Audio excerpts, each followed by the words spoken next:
Buonasera a tutti, benvenuti all'Ateneo Veneto. Che grande felicità vedere un sacco di ragazzi. Normalmente il nostro pubblico è un po' datato e quindi sono particolarmente felice che siate qui.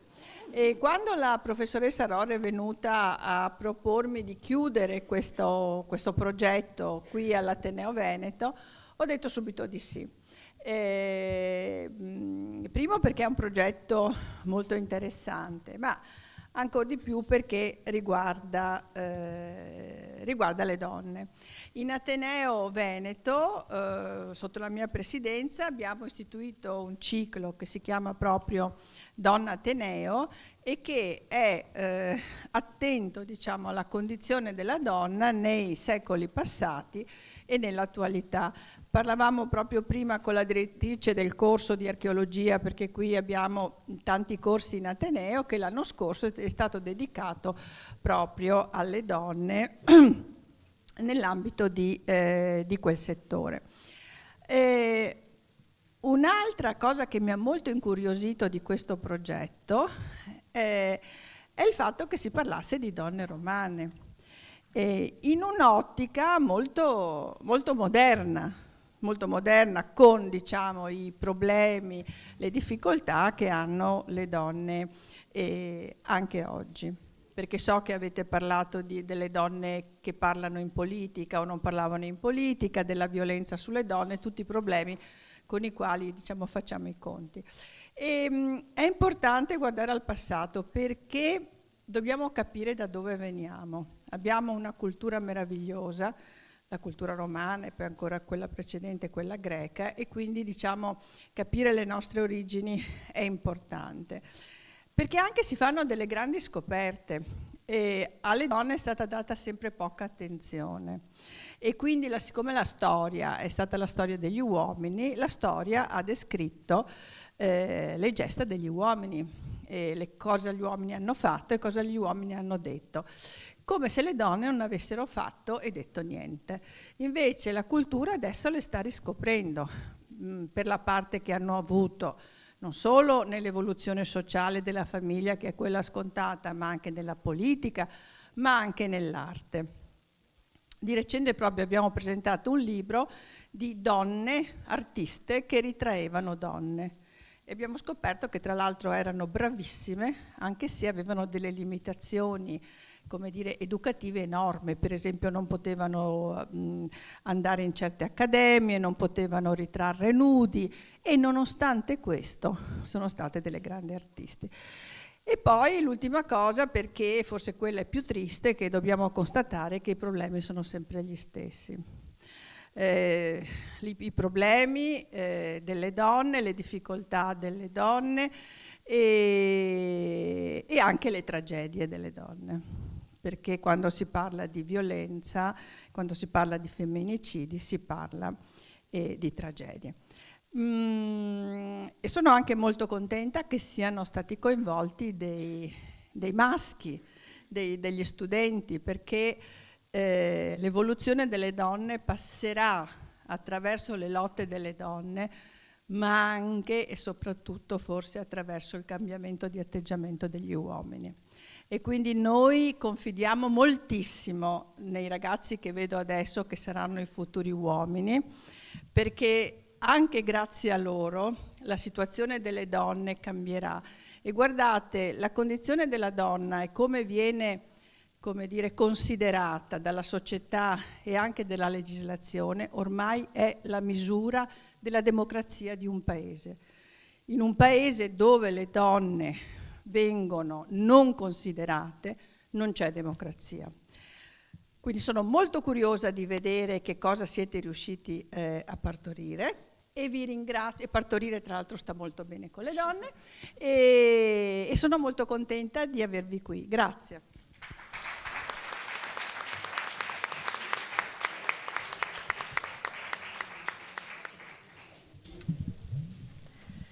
Buon pomeriggio a tutti.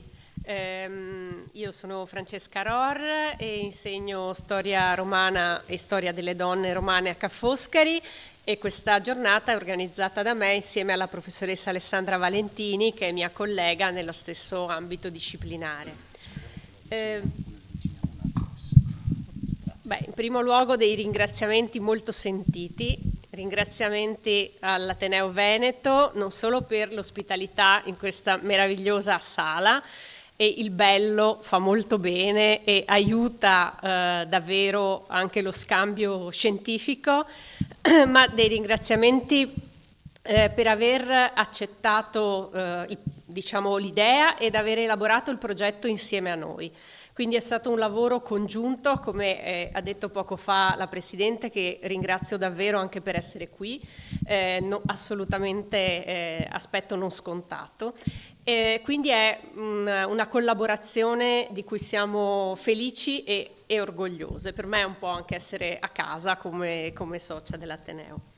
Ma poi volevo ringraziare le relatrici di oggi, la professoressa Francesca Cenerini, che ci fa l'onore di essere qui, viene da Bologna nonostante lo sciopero, domani le costerà una levataccia. Non va il problema.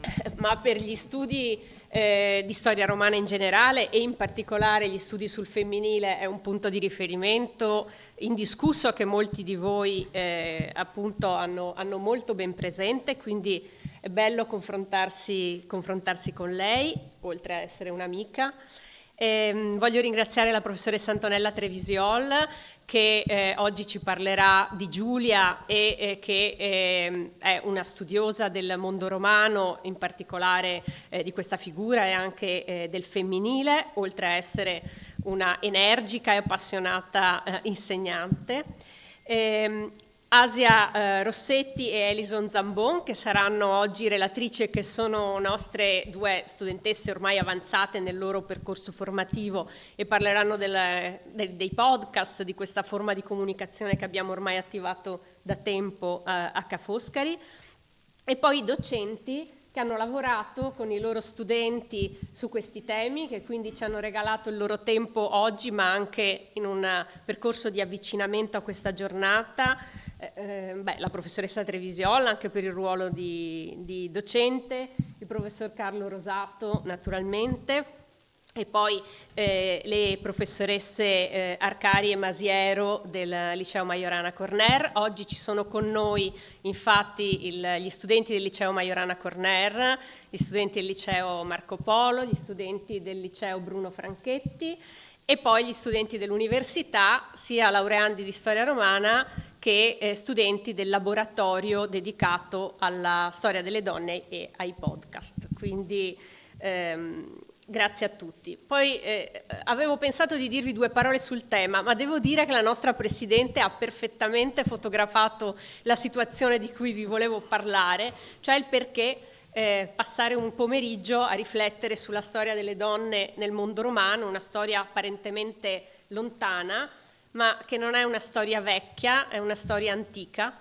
ed è una questione diversa, è una storia che ha tanti collegamenti col nostro tempo. Basta che pensiate agli stereotipi, no? Quegli stereotipi con cui oggi si delegittimano alcune donne, che trovano precedenti chiarissimi anche nel mondo antico. Pensate agli stereotipi con cui invece si elogiano le donne, quindi in negativo l'uso della parola, no? Le donne sono chiacchierone, non sanno trattenere la parola, era così anche in antico. Le donne sono impulsive ed emotive, quindi inadatte alla vita pubblica e politica. Le donne devono essere esteticamente, devono rispondere a certi canoni, altrimenti non possono essere considerate positivamente. E poi tanti aspetti della vita, quindi le discriminazioni nelle esperienze professionali, lavorative, nella vita pubblica, nella vita politica. L'importanza dell'educazione, ecco, questo è un tema forte, no? Da condividere con gli studenti. Quanto è importante la formazione e l'educazione scolastica per emanciparsi, per elaborare un proprio pensiero critico, per imparare a rappresentare le proprie idee. Così è stato anche nel mondo romano, in cui le donne per un certo tempo erano escluse dai processi formativi, educativi anche nelle loro domus, e poi attraverso questi hanno guadagnato terreno, oltre che insomma per altre condizioni.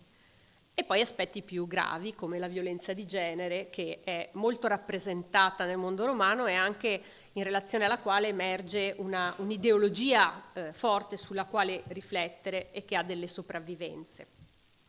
Ultimo tema, perché abbiamo organizzato questa giornata con tanti studenti.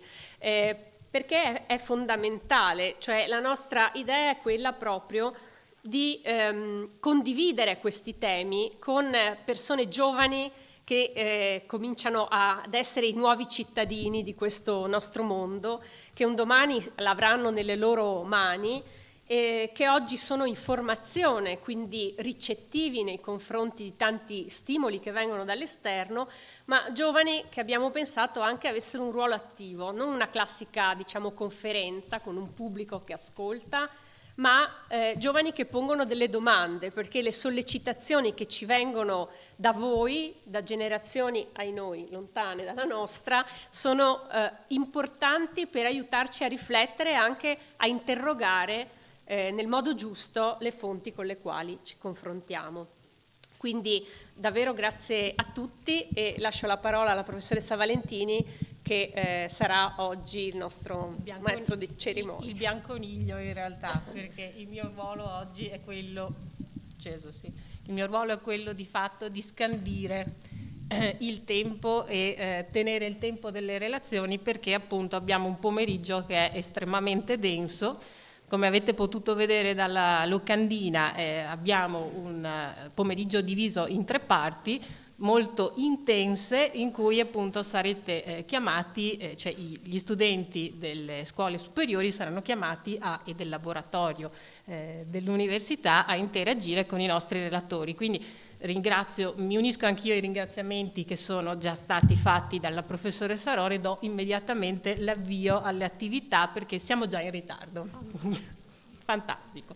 Bene, allora chiamerei gli studenti del Bruno per presentare la professoressa Rohr e gli studenti del Majorana per invece presentare la professoressa Cenerini.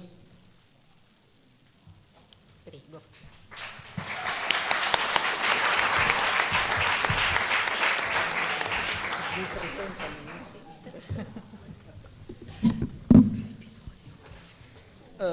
La professoressa Francesca Rohr insegna storia romana e storia delle donne nel mondo romano presso l'Università Ca' Foscari. È una specialista della storia politica di Roma antica. Si interessa in particolare dell'età tardo-repubblicana e della prima età imperiale. Per questo arco cronologico studia alcuni temi in particolare. I nuovi protagonisti della scena politica, i viri militares, ovvero i leader politici che si affermarono grazie agli eserciti, nel contesto delle guerre civili. Gli homines novi, che si imposero provenendo da municipi italici, grazie alle loro mobilità militari e alla loro fedeltà. E le matrone, che nella tarda Repubblica sostituirono gli uomini nelle loro famiglie, anche nell'attività politica, pur escluse dalle cariche istituzionali. E in età imperiale mantennero alcuni spazi di azione pubblica e politica. La comunicazione politica.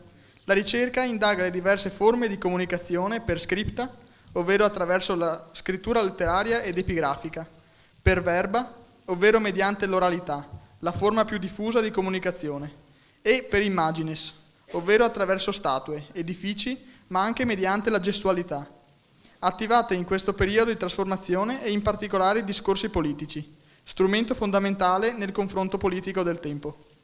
La costruzione della memoria della storiografia antica.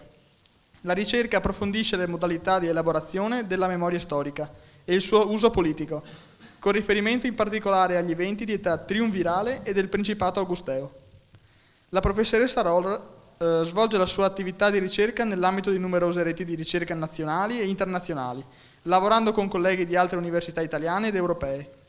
Si tratta di reti di studiosi che indagano la storia delle donne, la storia politica della tarda Repubblica e dei primi anni del Principato, le relazioni tra mondo greco e romano antico.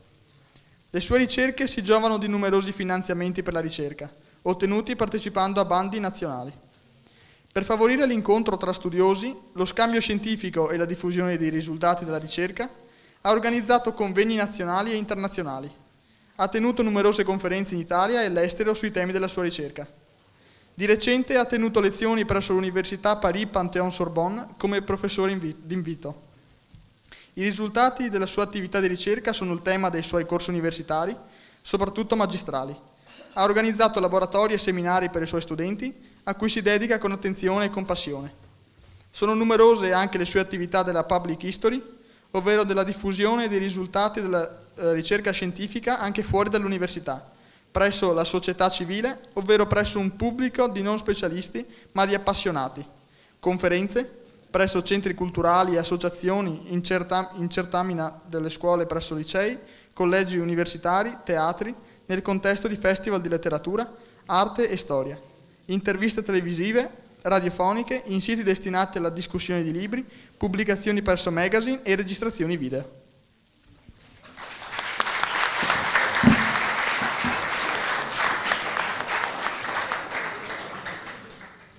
Francesca Cenerini insegna storia romana ed epigrafia e istituzioni romane presso l'Alma Mater Studiorum, Università di Bologna. Le sue attività di ricerca si concentrano su due ambiti: l'epigrafia e la storia del territorio e la storia delle donne nel mondo romano, con particolare attenzione all'analisi della documentazione letteraria ed epigrafica. Ci soffermiamo, dato il tema di oggi, su questo secondo filone di ricerca. Insieme a Eva Cantarella ha inaugurato in Italia gli studi sulle donne romane, che per molto tempo sono stati considerati un soggetto di ricerca minore. Ha applicato a questo tema una metodologia scientifica rigorosa, superando l'approccio "la storia per aneddoti", che caratterizzava la storia sul tema fino a pochi anni fa. Ha raggiunto risultati importanti e innovativi, che emergono in particolare nei suoi libri. È autrice di La donna romana, modelli e realtà, edito per il Mulino nel 2002, di Dive e donne, mogli, madri, figlie e sorelle degli imperatori romani da Augusto a Commodo, edito da Angelini Editore nel 2009, di Messalina, leggenda e storia di una donna pericolosa, pubblicato dalla Terza nel 2024. La professoressa Cenerini ha sempre avuto una grande attenzione per la formazione dei suoi studenti. Per prima in Italia, presso il suo Ateneo, ha dedicato un corso universitario alla storia delle donne romane.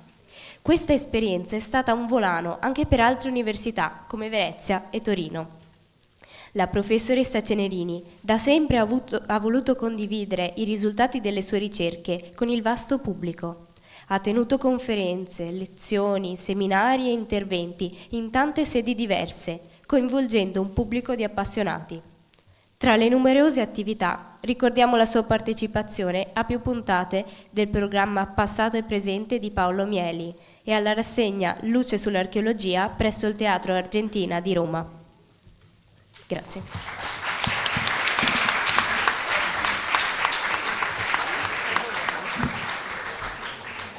Bene, allora io farei un po' la mina vagante, nel senso che chiederei agli studenti che vogliono porre qualche domanda di farsi avanti, cioè gli studenti del Bruno e del Majorana Corner che vogliono chiedere qualcosa alle docenti e ottenere risposta.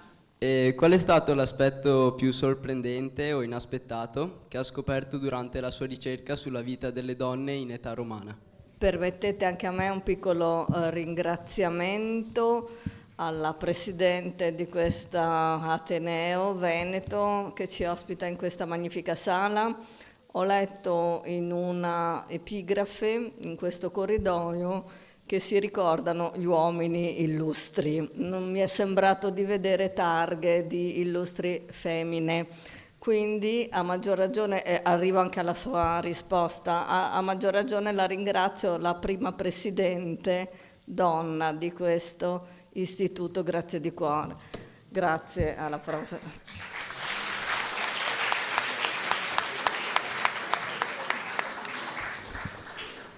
Grazie alla professoressa Ror di cuore, siamo amiche da una vita.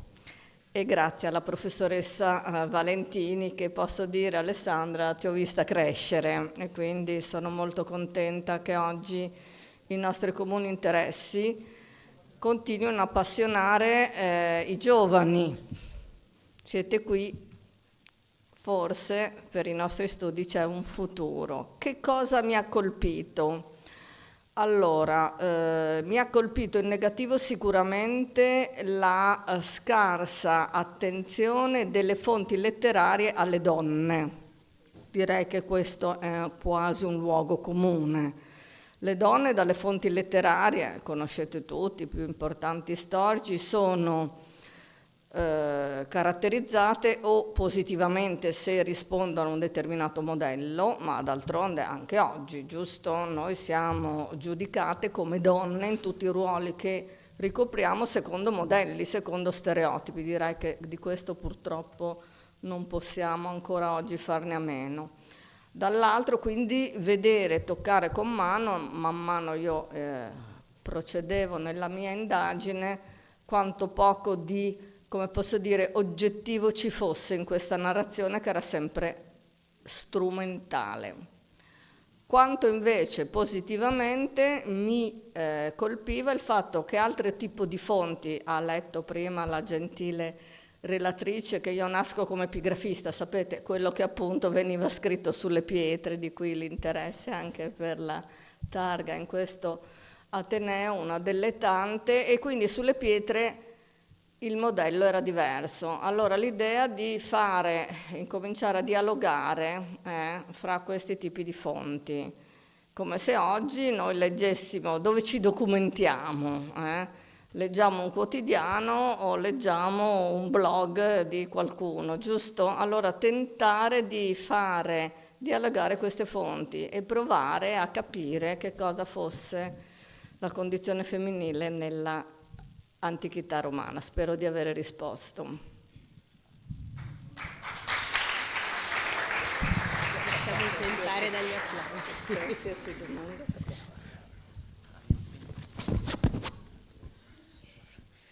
La donna romana in età repubblicana aveva come scopo primario la procreazione di figli legittimi e questo rendeva necessario la formalizzare il matrimonio come istituzione giuridica che regolamentasse la nascita di cives. Come si evolve la concezione del matrimonio tra età repubblicana e imperiale quando la cittadinanza romana comincia ad essere concessa anche agli alleati e successivamente ai provinciali? Allora, grazie, rispondo io. Questo è un tema fondamentale perché secondo il modello femminile, che si è mantenuto nel tempo ed è cambiato davvero poco dall'età arcaica fino al tardo impero, secondo il modello femminile diciamo che la carriera della matrona perfetta, la carriera della donna perfetta prevedeva delle tappe ineludibili. La prima era il matrimonio e la seconda era la procreazione. Era necessario sposarsi perché i figli, i cittadini, dovevano nascere in un contesto normato, ben identificabile, e cives romani potevano nascere solo da una romana e da un romano, no? Quindi individui che godevano del diritto di cittadinanza. Perché la procreazione era così importante? Perché si trattava di perpetuare nel tempo, attraverso le generazioni, lo Stato, ma anche la classe dirigente. Siccome la nostra documentazione sui matrimoni è soprattutto quella letteraria, le fonti si occupano delle donne e dell'élite. Bene, era importante che Roma avesse una classe dirigente costituita da un certo numero di famiglie e che queste famiglie, di generazione in generazione, fossero sempre rappresentate e garantissero una stabilità al governo dello Stato. Ecco, il matrimonio quindi è concepito come un accordo, un'alleanza non decisa tendenzialmente per molto tempo dai due sposi, ma decisa dai rispettivi patres familias, cioè dai due capi famiglia dell'uno e dell'altro, ed è un'alleanza che risponde non tanto a delle finalità personali, sentimentali, passionali, ma che risponde invece a delle finalità di tipo politico, economico, ma a volte ci sono anche matrimoni dettati da particolari situazioni di tipo giudiziario, tra imputato e figlia del pretore incaricato del giudizio, altre situazioni simili. Diciamo però che nel tempo si registrano anche delle situazioni diverse, per cui tra la tarda Repubblica e l'età imperiale conosciamo dei matrimoni che magari nascono secondo le stesse logiche, ma che sono rappresentati anche in maniera differente, cioè si colgono delle relazioni tra marito e moglie e anche degli equilibri diversi nei rapporti, perché se inizialmente la moglie è completamente sottoposta all'autorità del marito e non ha un proprio profilo individuale, è una soror dal punto di vista del diritto rispetto ai suoi figli. Poi nel tempo ci sono anche delle mogli intraprendenti, pensiamo a Porcia, la moglie del Cesaricida Bruto ad esempio, oppure pensiamo a Fulvia, la moglie del triumviro Marco Antonio, o pensiamo in certe forme anche a Livia, la moglie di Augusto, quindi donne che non solo hanno un ruolo diverso, ma non vengono contestate e delegittimate per la loro intraprendenza in questo contesto.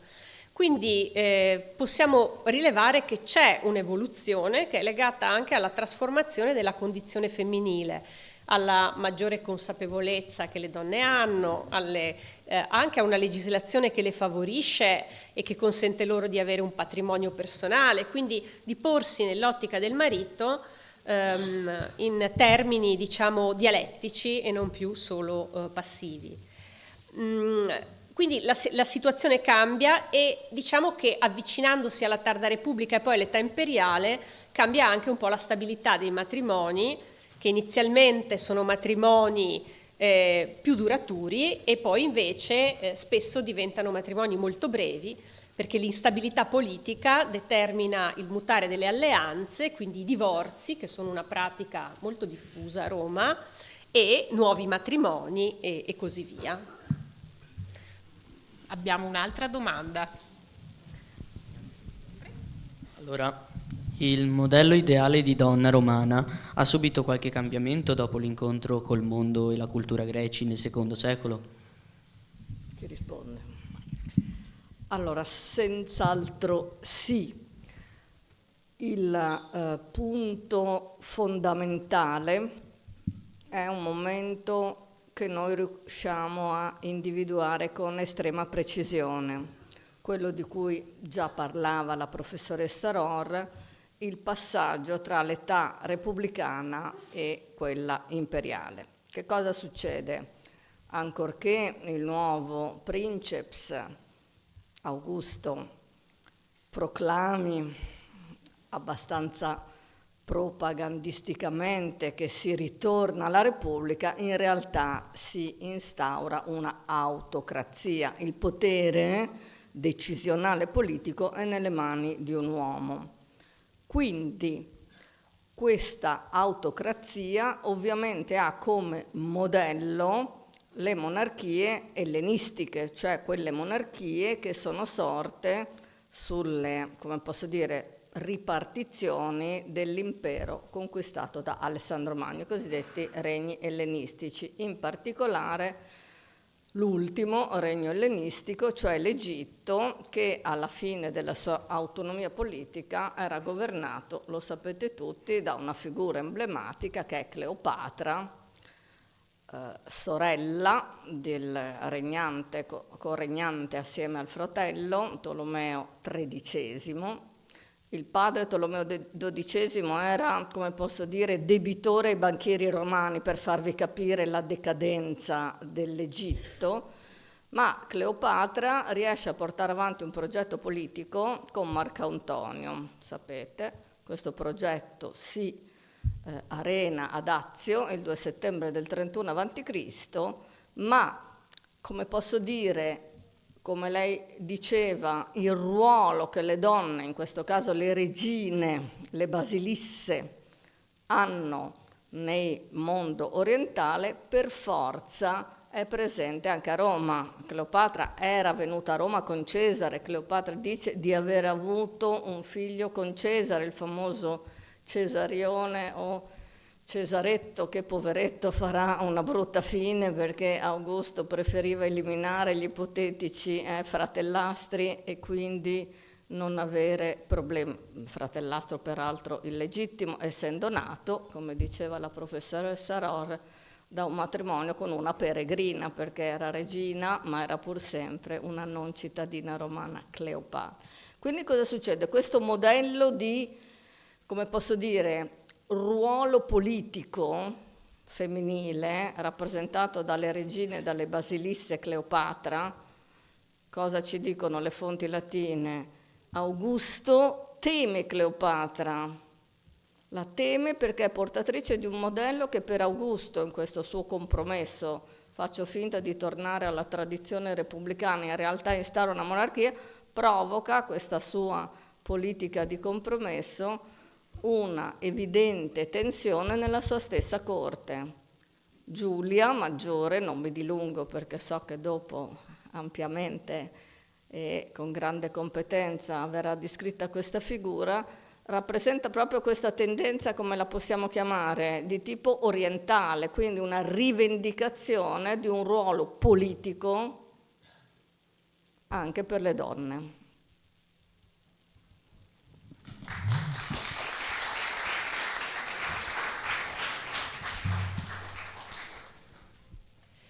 Cosa sappiamo delle mogli dei politici romani, cioè dei protagonisti della tarda Repubblica e dei primi imperatori romani?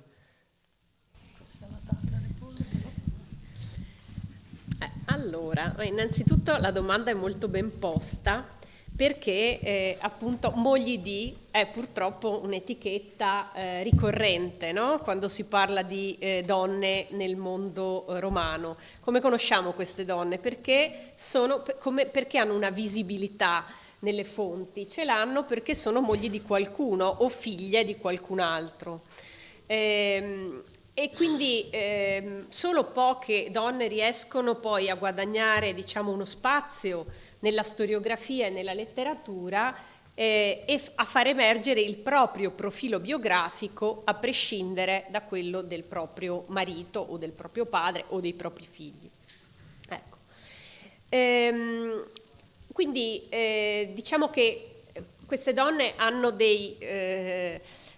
si inizia ad intravedere dei tratti definiti per le donne romane con Cornelia. Cornelia è una figura ci sono insomma altre figure legate agli Scipioni, ma insomma forse la figura che conosciamo meglio è Cornelia. Siamo nella seconda metà del secondo secolo avanti Cristo. E perché conosciamo Cornelia? Perché è stata attiva nell'educazione dei propri figli, perché ha conservato la memoria dei propri figli, ma soprattutto perché era la figlia di Scipione l'Africano ed era la madre dei tribuni gracchi, cioè dei tribuni accusati di essere figure sovversive, di demagoghi. Attraverso questi aveva anche un marito che si chiamava come il suo figlio primogenito Tiberio Sempronio Gracco, anzi il figlio si chiamava come lui, però diciamo che il suo profilo è molto particolare perché per la prima volta, rimasta vedova, si attiva anche in ambito politico, quindi abbiamo una moglie di che comincia a avere una sua configurazione.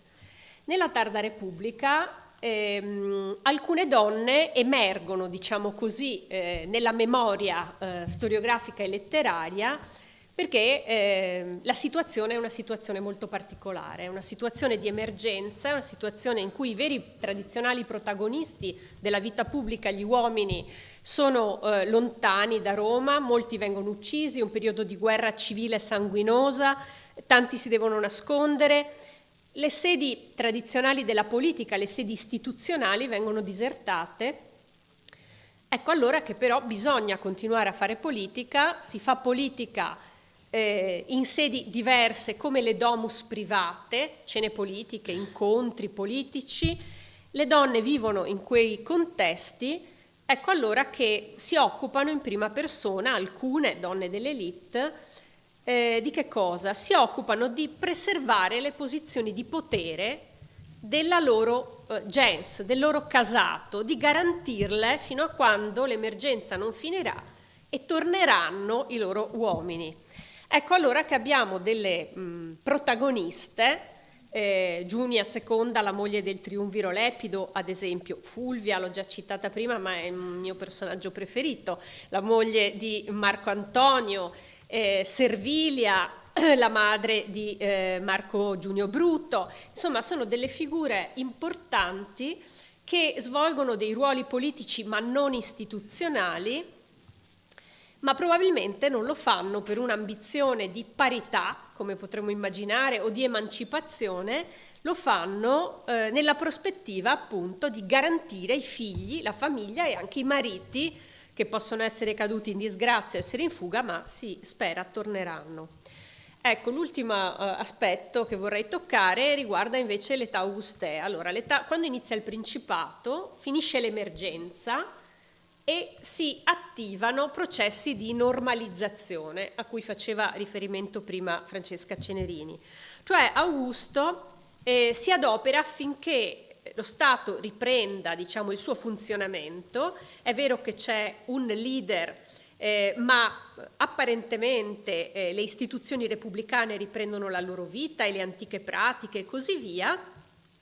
Per le donne formalmente si cerca di ripristinare l'antica diciamo, condizione sociale e quindi di ricollocarle lì dove erano prima della grande trasformazione della tarda Repubblica. Ma i tempi sono cambiati, le donne sono diverse, sono donne colte, spesso donne molto ricche, donne che hanno fatto esperienza politica attraverso i propri mariti, attraverso i propri padri, i propri figli. Bene, quindi si arriva a un compromesso e il compromesso è quindi lasciare degli spazi di azione ad alcune donne, Ottavia, sorella di Augusto, Livia, moglie di Augusto, Antonia Minore, che è figlia di Marco Antonio ma ha un ruolo molto importante durante il Principato augusteo e anche tiberiano. Ecco, queste donne possono agire ma mai in forma diretta, cioè sempre attraverso la mediazione dei loro uomini. Questo è quindi lo spazio che viene costruito per loro. D'altra parte, se pensiamo al patrimonio di Livia, Livia è una donna ricchissima, che riceve poi da Augusto parte dell'eredità nel 14 d.C. e questo naturalmente la colloca in una posizione di incredibile influenza. È poi naturalmente la madre di Tiberio e anche questo incide molto nella sua posizione. Iniziamo la seconda parte di questo pomeriggio con la professoressa Antonella Trevisiol e lascio la parola a Stella Nosella del nostro laboratorio che presenterà appunto la professoressa. Grazie mille. Egregi professori, illustri colleghi, gentili ospiti, è per me un privilegio introdurre oggi una stimata studiosa e docente di grande esperienza, la professoressa Antonella Trevisiol. La sua carriera accademica e professionale rappresenta un esempio di dedizione all'insegnamento e alla ricerca nell'ambito delle discipline classiche. La professoressa Trevisiol ha conseguito la laurea in lettere classiche presso l'Università Ca' Foscari di Venezia con il massimo dei voti e successivamente il dottorato di ricerca in storia antica presso l'Università La Sapienza di Roma. La sua formazione si distingue per una profondità competenza nelle lingue classiche, nell'epigrafia latina e nella storiografia greca, nella storiografia antica. Dal 2022 ha svolto un'intensa attività didattica presso diversi istituti di prestigio, tra cui il Liceo Benedetti e la Scuola Militare Navale Morosini di Venezia. Attualmente docente di ruolo presso il Liceo Classico Marco Polo, dove ricopre anche il ruolo di coordinatrice del Dipartimento di Lettere, tutor PCTO e referente AICC, contribuendo in modo significativo alla promozione della cultura classica tra le nuove generazioni. Oltre alla sua attività didattica, la professoressa Trevisiol si è distinta per i suoi contributi scientifici nel campo della storia antica e dell'epigrafia.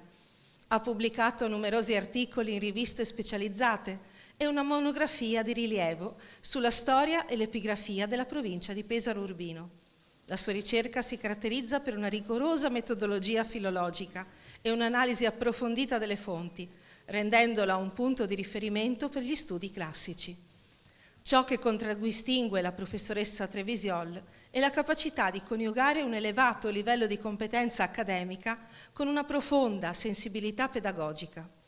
Il suo impegno nell'orientamento degli studenti e la sua attitudine al dialogo e alla collaborazione fanno di lei non solo un'eminente studiosa, ma anche una guida preziosa per le nuove generazioni di studenti e ricercatori. Con queste premesse e con grande onore che cedo la parola alla dottoressa Trevisiol, certa che il suo intervento arricchirà il dibattito accademico di questa conferenza.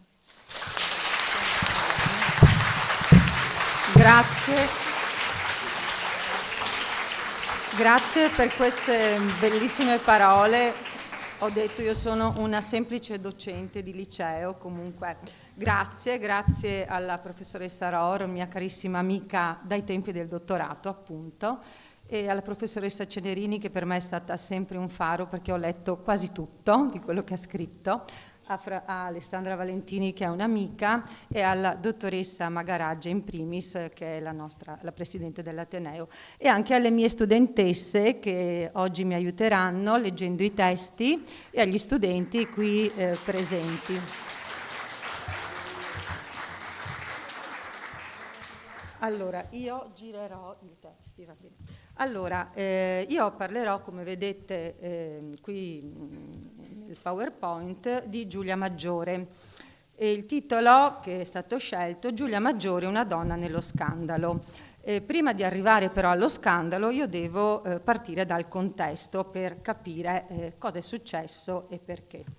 Allora, Giulia Maggiore, figlia di Ottaviano e di Scribonia, nacque nel 39 a.C. Era un momento particolarmente difficile per la Repubblica, ve ne ha appena parlato la professoressa Ror, ve ne ha parlato la professoressa Cenerini. Il triumvirato era stato definito appunto una prima volta nel 43, il secondo triumvirato ovviamente, e poi nel 40 di nuovo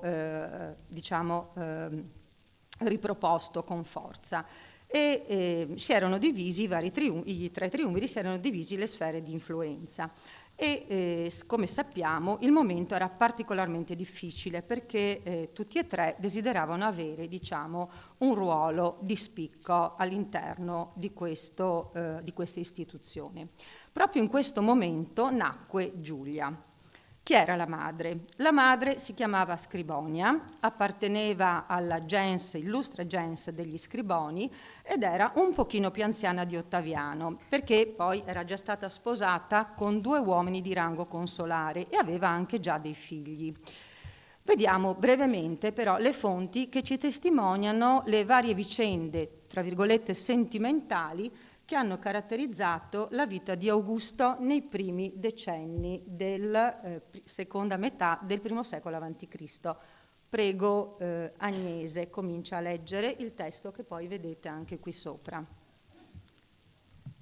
È un testo di Svetonio, Vita di Augusto. Fin dall'adolescenza si era fidanzato con la figlia di Publio Servilio Isaurico, ma quando si riconciliò con Antonio, dopo la prima discordia, avendo chiesto ai loro soldati che si unissero anche con i vincoli di parentela, prese in moglie, benché fosse appena in età da marito, Claudia, la figliastra di Antonio, figlia di Fulvia e di Publio Clodio. Però, venuta discordia con la suocera Fulvia, la rimandò intatta e ancora vergine. Sposò subito dopo Scribonia, che era già stata sposata 2 volte con uomini di rango consolare e che era stata anche resa madre dal secondo. Divorziò anche da lei, disgustato, come scrive, dalla perseverità dei suoi costumi, e tolse immediatamente a Tiberio Nerone Livia Drusilla, mentre era ancora sposata con lui, e di lui era gravida. Amò Livia e se ne compiacque, con singolare perseveranza. Da Scribonia, Ottaviano, ebbe Giulia. Da Livia non ebbe nessun figlio, benché lo desiderasse immensamente. Un bambino che era stato concepito nacque anzitempo. Grazie.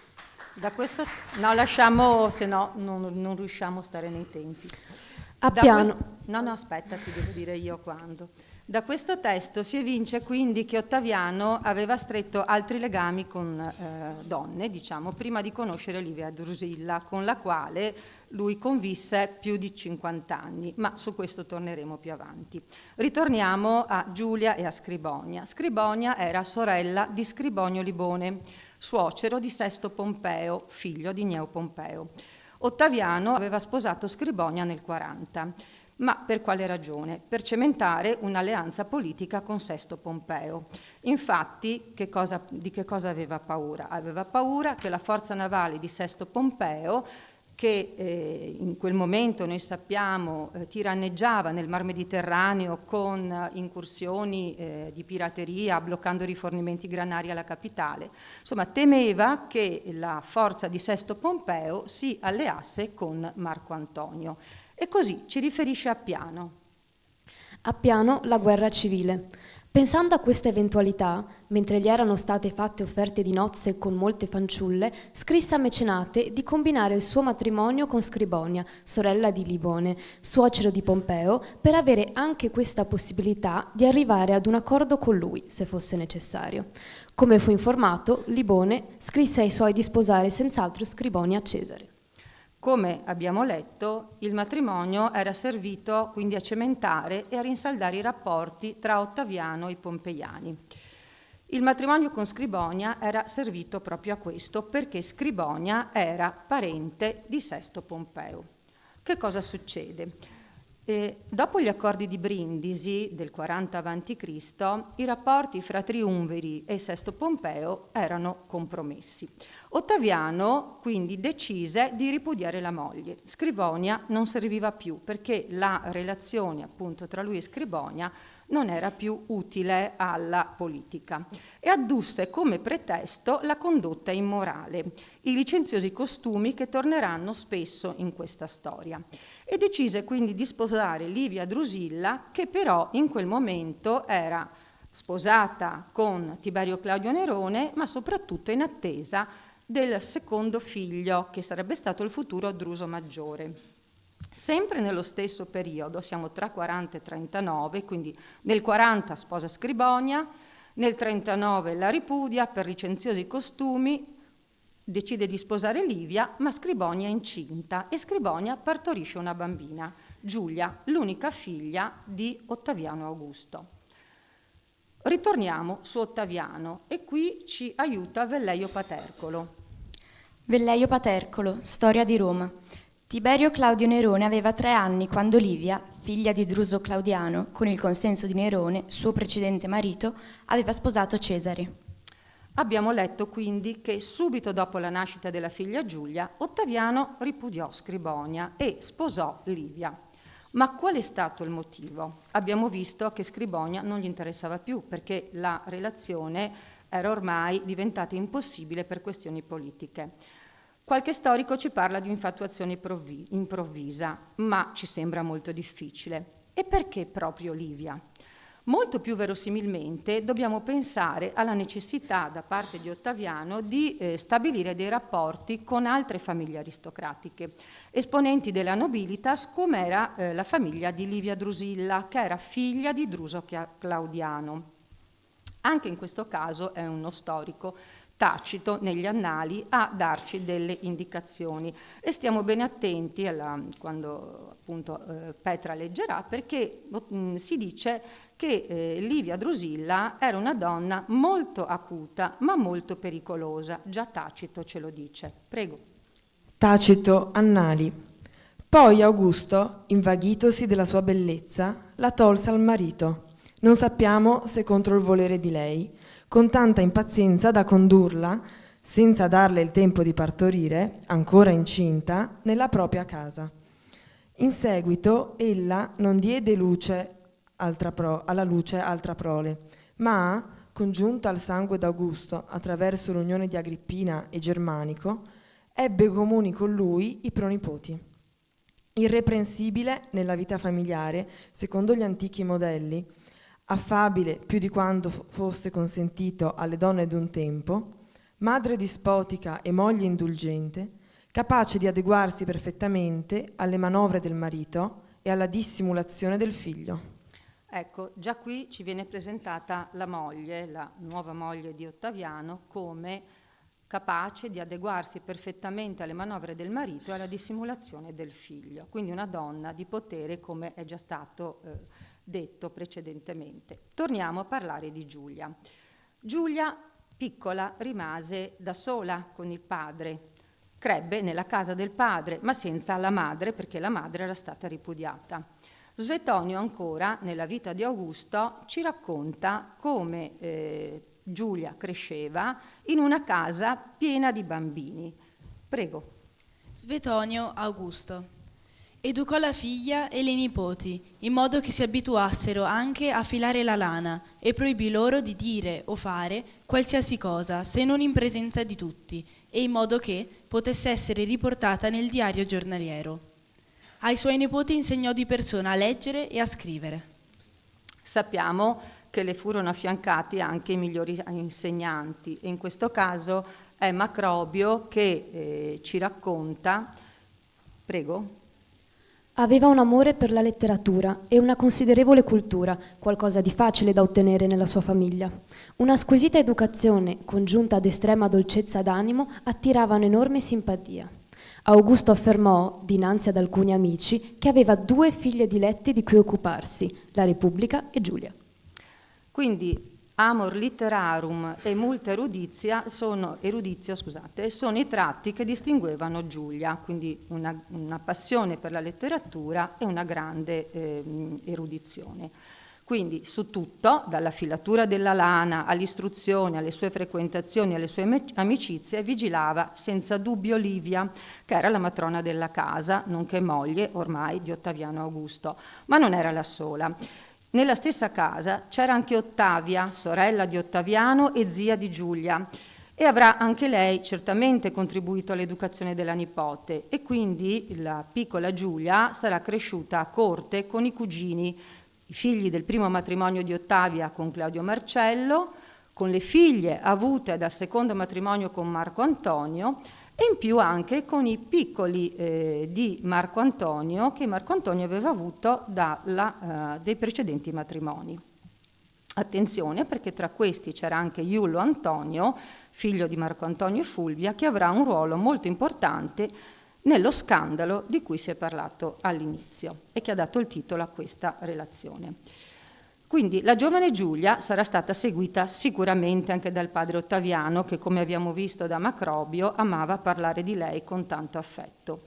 Ma in quanto figlia di Ottaviano, la sua vita fu per forza di cose legata alla carriera politica del padre, e cito delle parole degli studiosi, divenendo una pedina fondamentale nell'ambito delle strategie matrimoniali di Augusto. A parte alcune indiscrezioni riportate da Svetonio, che adesso Livia, prego, ci legge. Marco Antonio scrive che Augusto, prima, aveva fidanzato Giulia con suo figlio Iullo Antonio e poi con Cotisone, re dei Geti, e che, in quell'occasione, aveva chiesto per sé in cambio la figlia di quel re.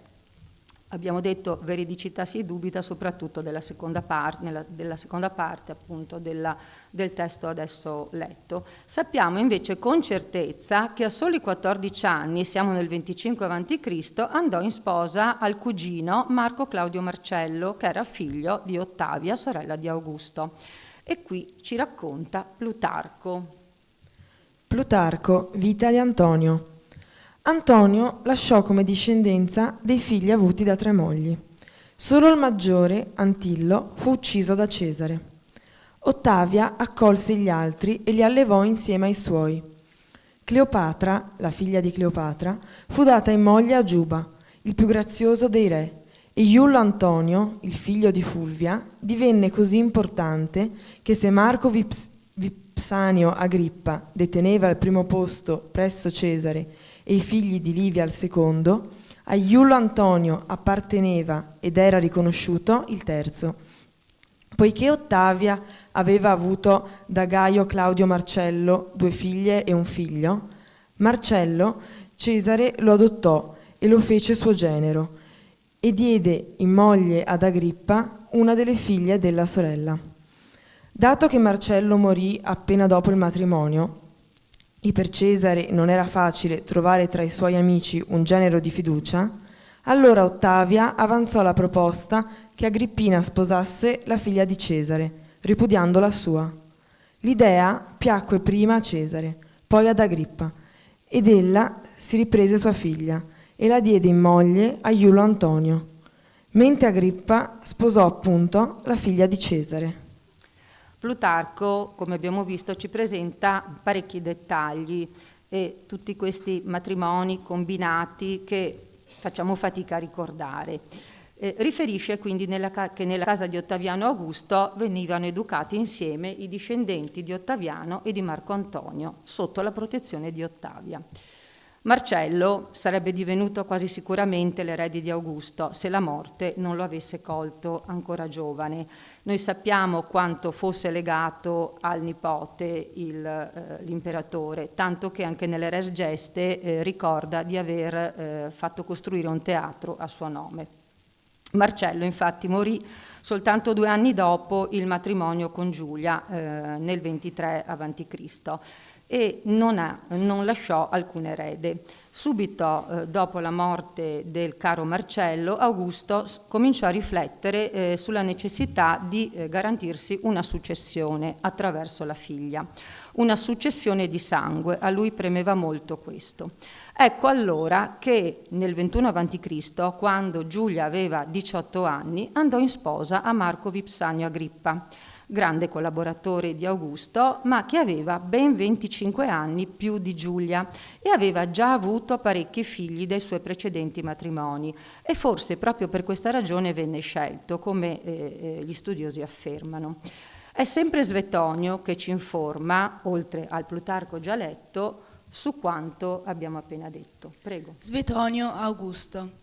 Diede Giulia in moglie prima a Marcello, figlio di sua sorella Ottavia, che era appena uscito di infanzia, e dopo la sua morte a Marco Agrippa, pregando sua sorella di cedergli il genero, poiché, in quell'epoca, Agrippa era sposato con una delle 2 Marcelle e aveva avuto dei figli da lei. Gli sposi ebbero 5 figli. Gaio, poi sarà Gaio Cesare, una volta adottato da Augusto, Giulia minore, che avrà la stessa sorte della madre, Lucio Cesare, anche lui adottato da Augusto come figlio, Agrippina maggiore, madre di Caligola, e Agrippa postumo. Per quanto riguarda la vita coniugale di Giulia e Agrippa, non abbiamo molte notizie, però sappiamo, per esempio, che dal giugno del 20 a.C. alla primavera del 18 Agrippa era stato nominato governatore delle Gallie e quindi Giulia lo seguì.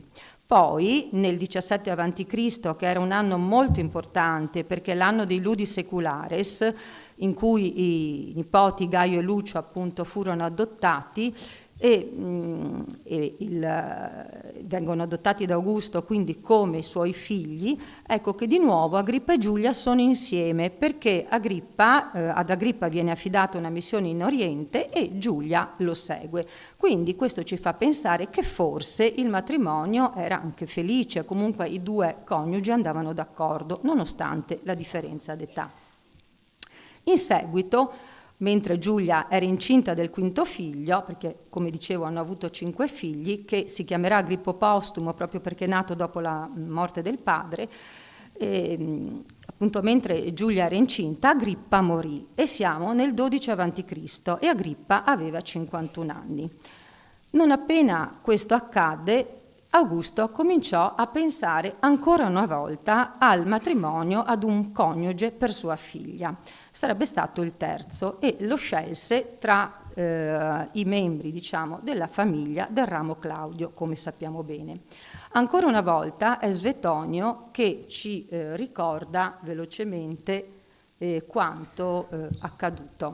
Svetonio Augusto. Morto anche questo, dopo aver a lungo considerato molti partiti, anche dell'ordine equestre, scelse Tiberio, suo figliastro, e lo costrinse a ripudiare sua moglie, che era incinta e lo aveva già reso padre. Tiberio infatti era sposato con Vipsania Agrippina, che era figlia di un primo matrimonio di Agrippa e Cecilia Attica. Però ubbidì all'ordine di Augusto, perché era necessario rafforzare la famiglia imperiale e soprattutto il legame con i Claudi. Augusto aveva sempre cercato di far avvicinare le due famiglie, dando anche importanti incarichi ai figli di Tiberio, mettendoli in luce e visibilità. Quindi appena passato il periodo di lutto per la morte di Agrippa, Giulia sposò Tiberio e siamo nell'11 a.C. I primi anni sembra fossero sereni, almeno così dicono le fonti, poi però dal 9 a.C. i rapporti cominciarono ad incrinarsi. Ma quali potrebbero essere stati i motivi di rottura tra Giulio e Tiberio? Prego. Svetonio, Tiberio. Con Giulia dapprima visse in concordia e reciproco amore, ma ben presto se ne distaccò e la separazione fu ancora aggravata quando scomparve il pegno della loro unione, un figlio che era nato loro ad Aquileia e che era morto ancora infante. Da allora, infatti, dormì sempre separato da lei. Gli studiosi sostengono che Giulia potrebbe anche aver considerato Tiberio inferiore a lei di rango, e questo ce lo dice Tacito, fra poco lo leggeremo, e lo accusò anche, sembra, di aver ricevuto degli incarichi prestigiosi soltanto perché suo marito. In realtà la ragione è anche un'altra, o non solo questa comunque, perché tra i due rami della famiglia Giulio-Claudia c'erano delle forti rivalità e sempre in merito alla futura successione, perché come abbiamo detto prima sembrava che Augusto preferisse una discendenza diretta, cosiddetta di sangue, piuttosto che lasciare il posto ad uno dei figli di Livia, cioè del ramo Claudio. Siamo quindi in un momento in cui Giulia si sta staccando da Tiberio per varie ragioni. Forse perché pensava già alla successione per uno dei suoi figli, probabile perché Lucio e Gaio Cesare erano stati adottati da Giulio, quindi erano figli. Forse anche perché il modo di vivere di Giulia era molto diverso da quello di Tiberio. Possono essere varie le ragioni. Comunque, cosa succede? Alla fine, nel 6 a.C., Tiberio si allontana da Roma e sceglie un volontario esilio a Rodi. Cassio Dione ci aiuta in questo caso. In ogni caso, Tiberio fu mandato a Rodi. Questa è dunque la ragione più vera del suo allontanamento, anche se c'è una versione in base alla quale fu anche la moglie Giulia il motivo della sua partenza, poiché non riusciva più a sopportarla. Certo è che Giulia rimase a Roma. Altri dissero che Tiberio era offeso per non aver ricevuto il titolo di Cesare. Bene. C'è anche un passo della vita di Tiberio che credo di aver eliminato per questioni di tempo. Quindi Tiberio si allontana da Roma e lascia sola Giulia, o per dissidi matrimoniali, quindi o per ragioni politiche. Chi rimane a Roma? Rimane Livia. Abbiamo visto, no, che le donne, prima l'hanno ricordato la professoressa Rolla, la professoressa Cenerini, le donne dovevano in qualche modo tutelare la loro famiglia, la gens, e in questo caso Livia si occupa di tutelare il figlio assente, perché poi Livia aveva sempre più potere nella domus imperiale al fianco del marito, proprio perché è stato Augusto a voler conferire alle donne della famiglia un'importante dimensione pubblica, non incarichi istituzionali, ma una dimensione pubblica che ha permesso di definirle donne, di essere definite donne di potere. Qualcosa però stava per succedere. Siamo nel 6 a.C., Tiberio è andato in esilio, i rapporti con Giulia sono alle strette, nemmeno con Augusto c'è più feeling perché appunto si aspettava qualcosa di più. A Roma cominciano a girare dei rumores, delle voci sui costumi dissoluti, su comportamenti licenziosi tenuti da Giulia e dal suo entourage di amici e amanti. Addirittura Tacito ci dice che forse questi comportamenti così dissoluti e licenziosi potevano risalire agli anni del matrimonio con Agrippa e per queste ragioni Tiberio si era scagliato ad un certo punto contro un tale Sempronio che è stato uno dei più noti congiurati e adulteri con Giulia. A questo punto è Tacito. Annali. Uguale ragione di crudeltà accese lui, Tiberio, contro Sempronio Gracco, nato da nobile famiglia, di vivace ingegno e di triste eloquenza, con la quale aveva indotto alla corruzione la stessa Giulia, quando era ancora moglie di Agrippa. Né qui si era fermata la sua mala passione, poiché l'ostinato amante eccitava alla ribellione e all'odio contro il marito la donna, ormai sposa di Tiberio, tanto che si credeva che le lettere che Giulia aveva scritto ad Augusto per diffamare Tiberio fossero state scritte da Sempronio. Quindi siamo nel 2 a.C., l'anno in cui scoppiò lo scandalo che vide coinvolti Giulia, Iullo Antonio, il figlio di Marco Antonio e Fulvia, e altri giovani aristocratici, provocato probabilmente da motivi dinastici. Ma quali erano i partiti che si opponevano in quegli anni così difficili? Probabilmente c'erano i due rami della famiglia, chi voleva appunto una successione Giulia, chi voleva una successione Claudia, ma c'era anche una factio antoniana che comprendeva probabilmente anche nobili ex pompeiani, che aveva contribuito a creare delle situazioni difficili che Augusto ha cominciato a reprimere nel 6 a.C. Arriviamo sempre al 2, anno fondamentale per la politica augustea, perché il figlio Gaio Cesare entrava nella vita politica, Augusto ottenne il titolo di Pater Patriae, inaugurò il foro e il tempio di Marte Eultore, che fu tanto importante per la politica estera. È l'anno anche in cui venne alla luce lo scandalo che ebbe come conseguenza l'allontanamento di Giulia da Roma e il suo confino a Pandataria, l'isola di Ventotene. Ancora una volta testimone è Velleio Patercolo.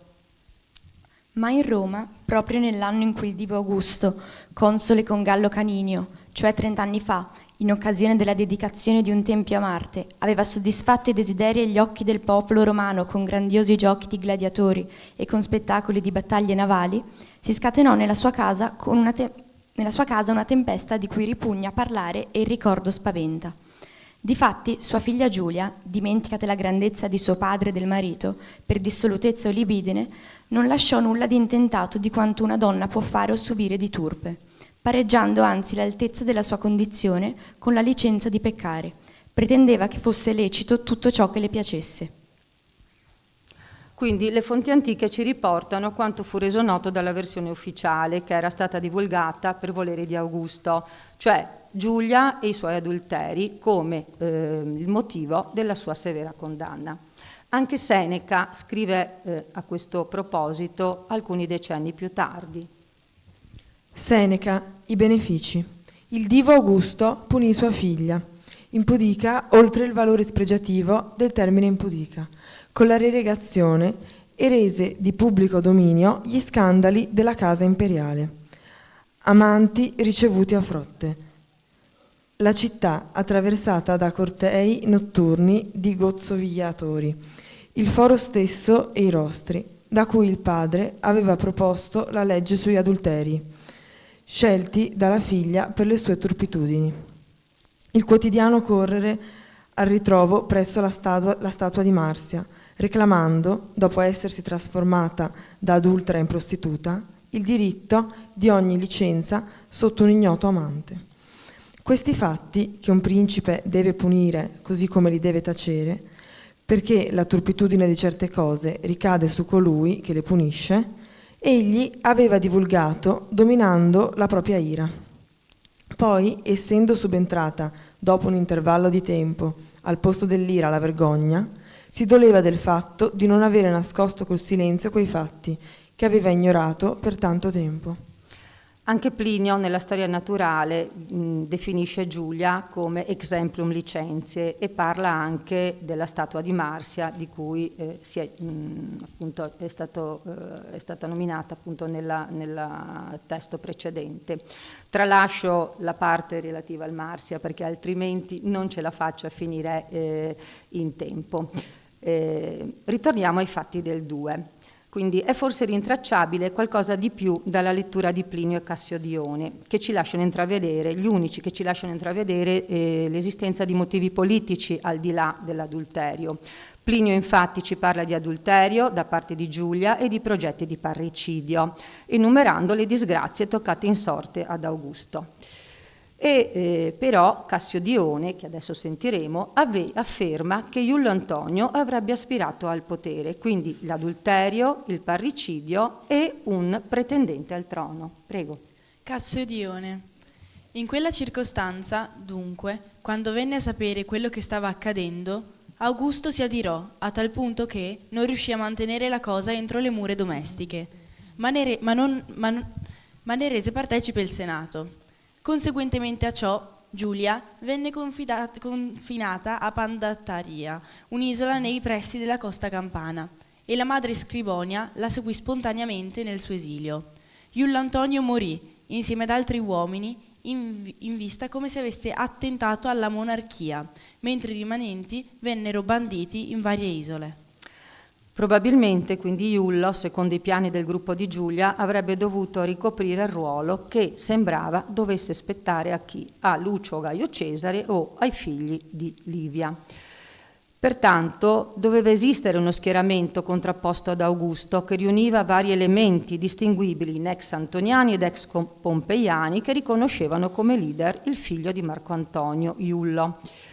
Quindi partito d'opposizione che aveva ottenuto alcuni successi tra il 10 e il 6 a.C., successi intendo l'elezione a delle cariche prestigiose, poi aveva subito una frenata nel 6 a.C., quando Tiberio si era allontanato da Rodi, e poi era riapparso nel 2 a.C. con l'esito che conosciamo. Ma per quanto riguarda il parricidio, questo non sappiamo. Non sappiamo se i congiurati sarebbero stati disposti ad arrivare a tanto. Ma quali erano i metodi usati da questo gruppo per esprimere il loro dissenso nei confronti della politica augustea? Sappiamo che esisteva anche un'opposizione intellettuale che si esplicitava proprio all'interno del circolo che si riunì attorno a Giulia. E fra questi io citerei velocemente la Diomedea di Iullo Antonio, il Carmen Bellio Acziaco di autore anonimo, ma forse anche una produzione tragica del famoso Sempronio Gracco di cui abbiamo parlato prima, sempre un congiurato, sempre un adultero, che potrebbe aver scritto delle tragedie di argomento, di tematiche contrarie, appunto in contrasto con l'imperatore, quindi di tematiche che potevano alludere a una posizione anti-imperiale. Arriviamo quindi alla conclusione di questa chiacchierata. Quello del 2 a.C. fu un vero e proprio atto eversivo, che prevedeva forse anche la soppressione fisica del princeps. Tutto ciò per che cosa? O per imporre una nuova linea di governo o per un cambiamento di persone al vertice. L'accusa di adulterio e di aver violato le leggi Giulie, trasformando così tutti i complici della cospirazione in amanti, non è credibile, anche perché abbiamo visto che la motivazione dei costumi dissoluti era una facile accusa per liberarsi di persone scomode. Ricordiamo per esempio Scribonia. Si trattò quindi di una vera congiura. Ma quale fu l'esito di tutto questo per Giulia? La condanna, l'abbandono definitivo da parte del marito, l'esilio, la morte solitaria in povertà e la proibizione della sepoltura all'interno del mausoleo di Augusto. L'ultimo testo. Tacito, Annali. In quello stesso anno morì Giulia, relegata a causa delle sue sfrenatezze dal padre Augusto nell'isola di Pandataria e poi nella città di Reggio, sullo stretto di Sicilia. Aveva sposato Tiberio quando erano ancora in vita Lucio e Caio Cesare e lo aveva disprezzato come indegno di lei. Questa fu la vera ragione del fatto che egli si ritirò a Rodi. Salito Tiberio al potere, la lasciò perire di miseria e di lenta consunzione, disonorata e priva di ogni speranza dopo la morte di Postumo Agrippa, convinto che la lunga relegazione ne avrebbe fatto passare inosservata la morte. Concludiamo quindi con una frase di Seneca che ci sembra appropriata per definire la personalità di Giulia e che riassume, a mio avviso, il ruolo avuto da Giulia nei fatti occorsi nell'anno 2 a.C. Seneca, La brevità della vita. La figlia e tanti giovani nobili, legati dal vincolo dell'adulterio, come da un giuramento, ne atterrivano la stanca età e ancor più e per la seconda volta, insieme ad Antonio, una donna doveva essere temuta. Grazie.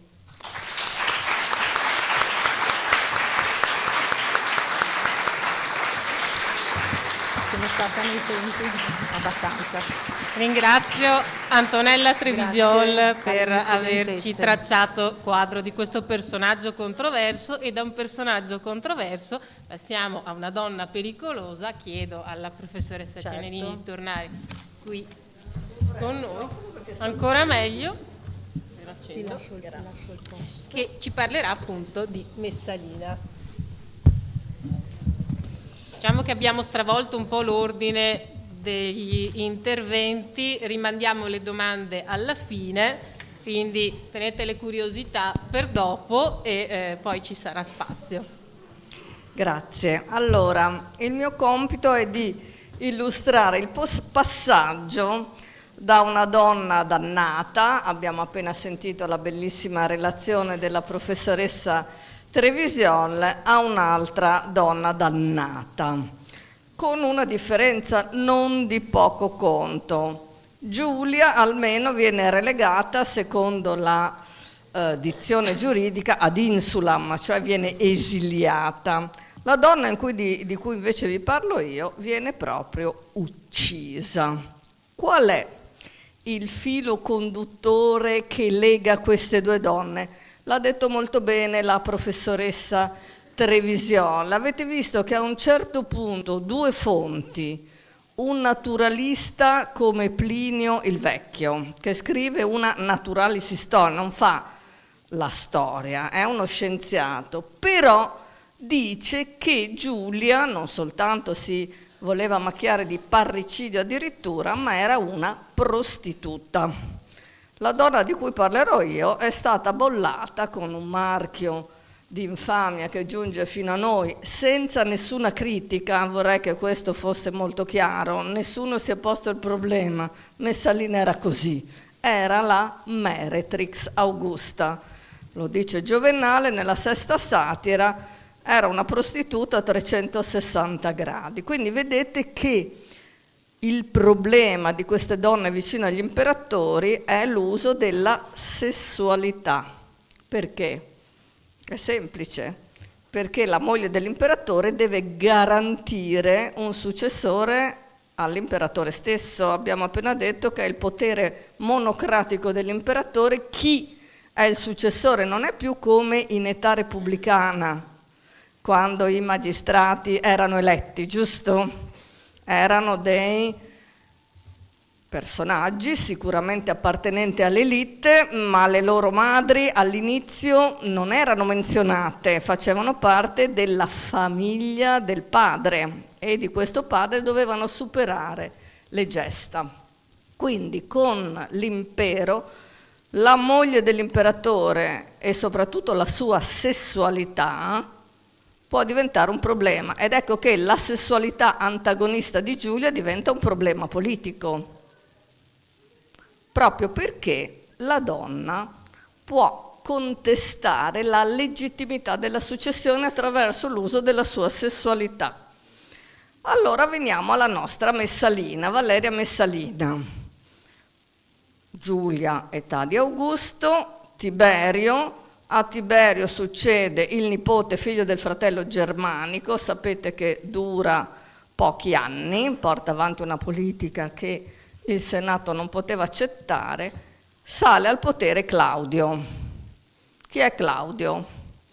Lo zio di Caligola, fratello di Germanico, perché è riuscito a, come posso dire, salvarsi la vita durante i turbolenti anni del regno di Tiberio, dove tutti gli oppositori venivano condannati e non era facile sopravvivere, soprattutto per te che eri un personaggio di spicco, perché le fonti ci dicono che era balbuziente, claudicante e lo stesso Augusto lo considerava un mezzo cretino. Quindi cosa fa? Si dà agli studi.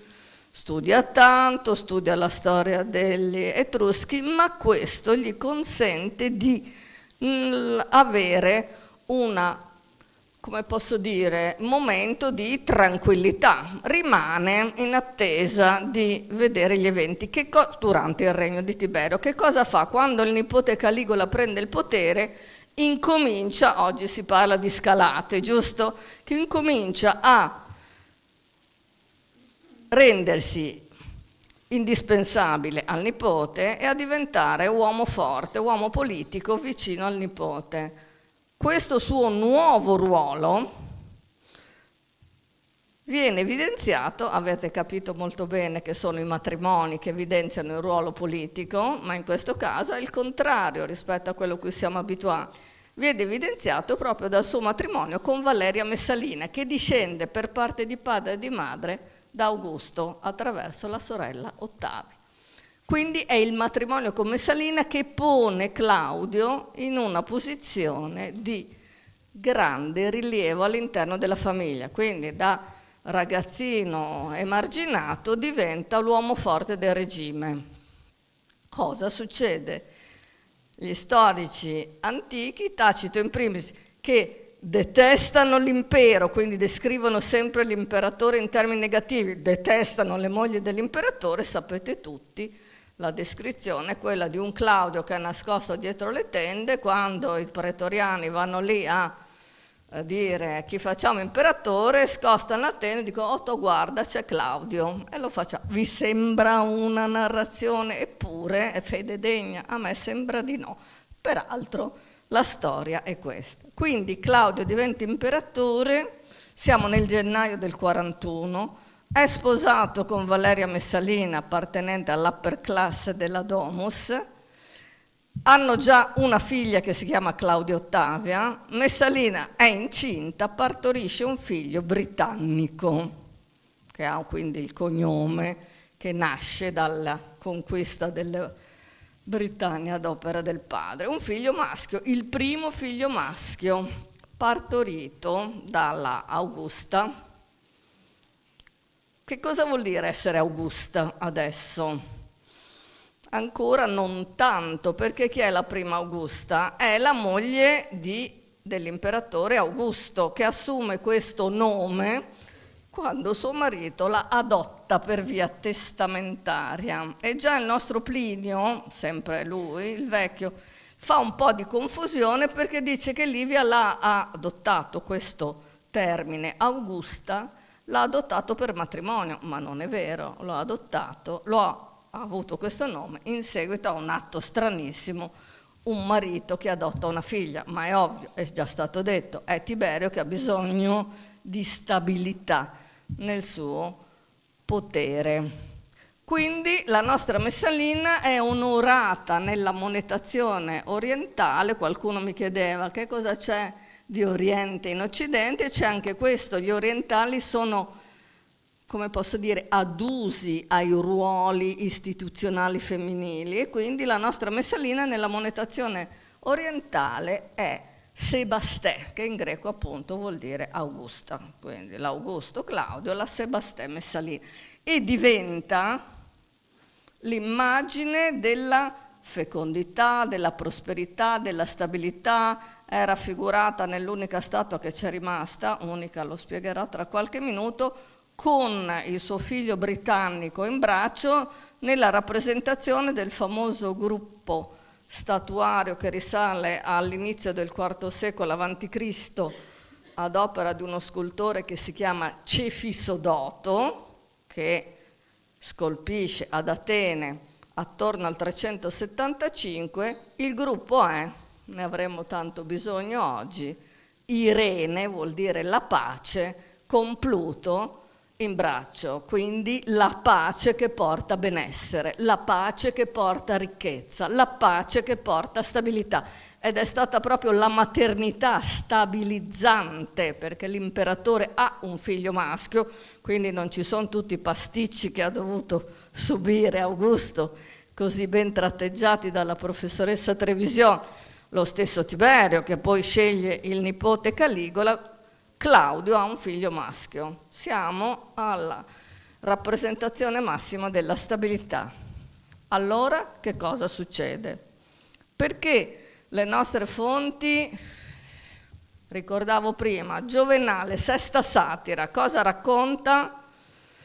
Messalina, nottetempo, abbandonava il Palatino, cioè il luogo più controllato è pensare, questa qua prendeva, usciva, si metteva una parrucca e andava a prostituirsi.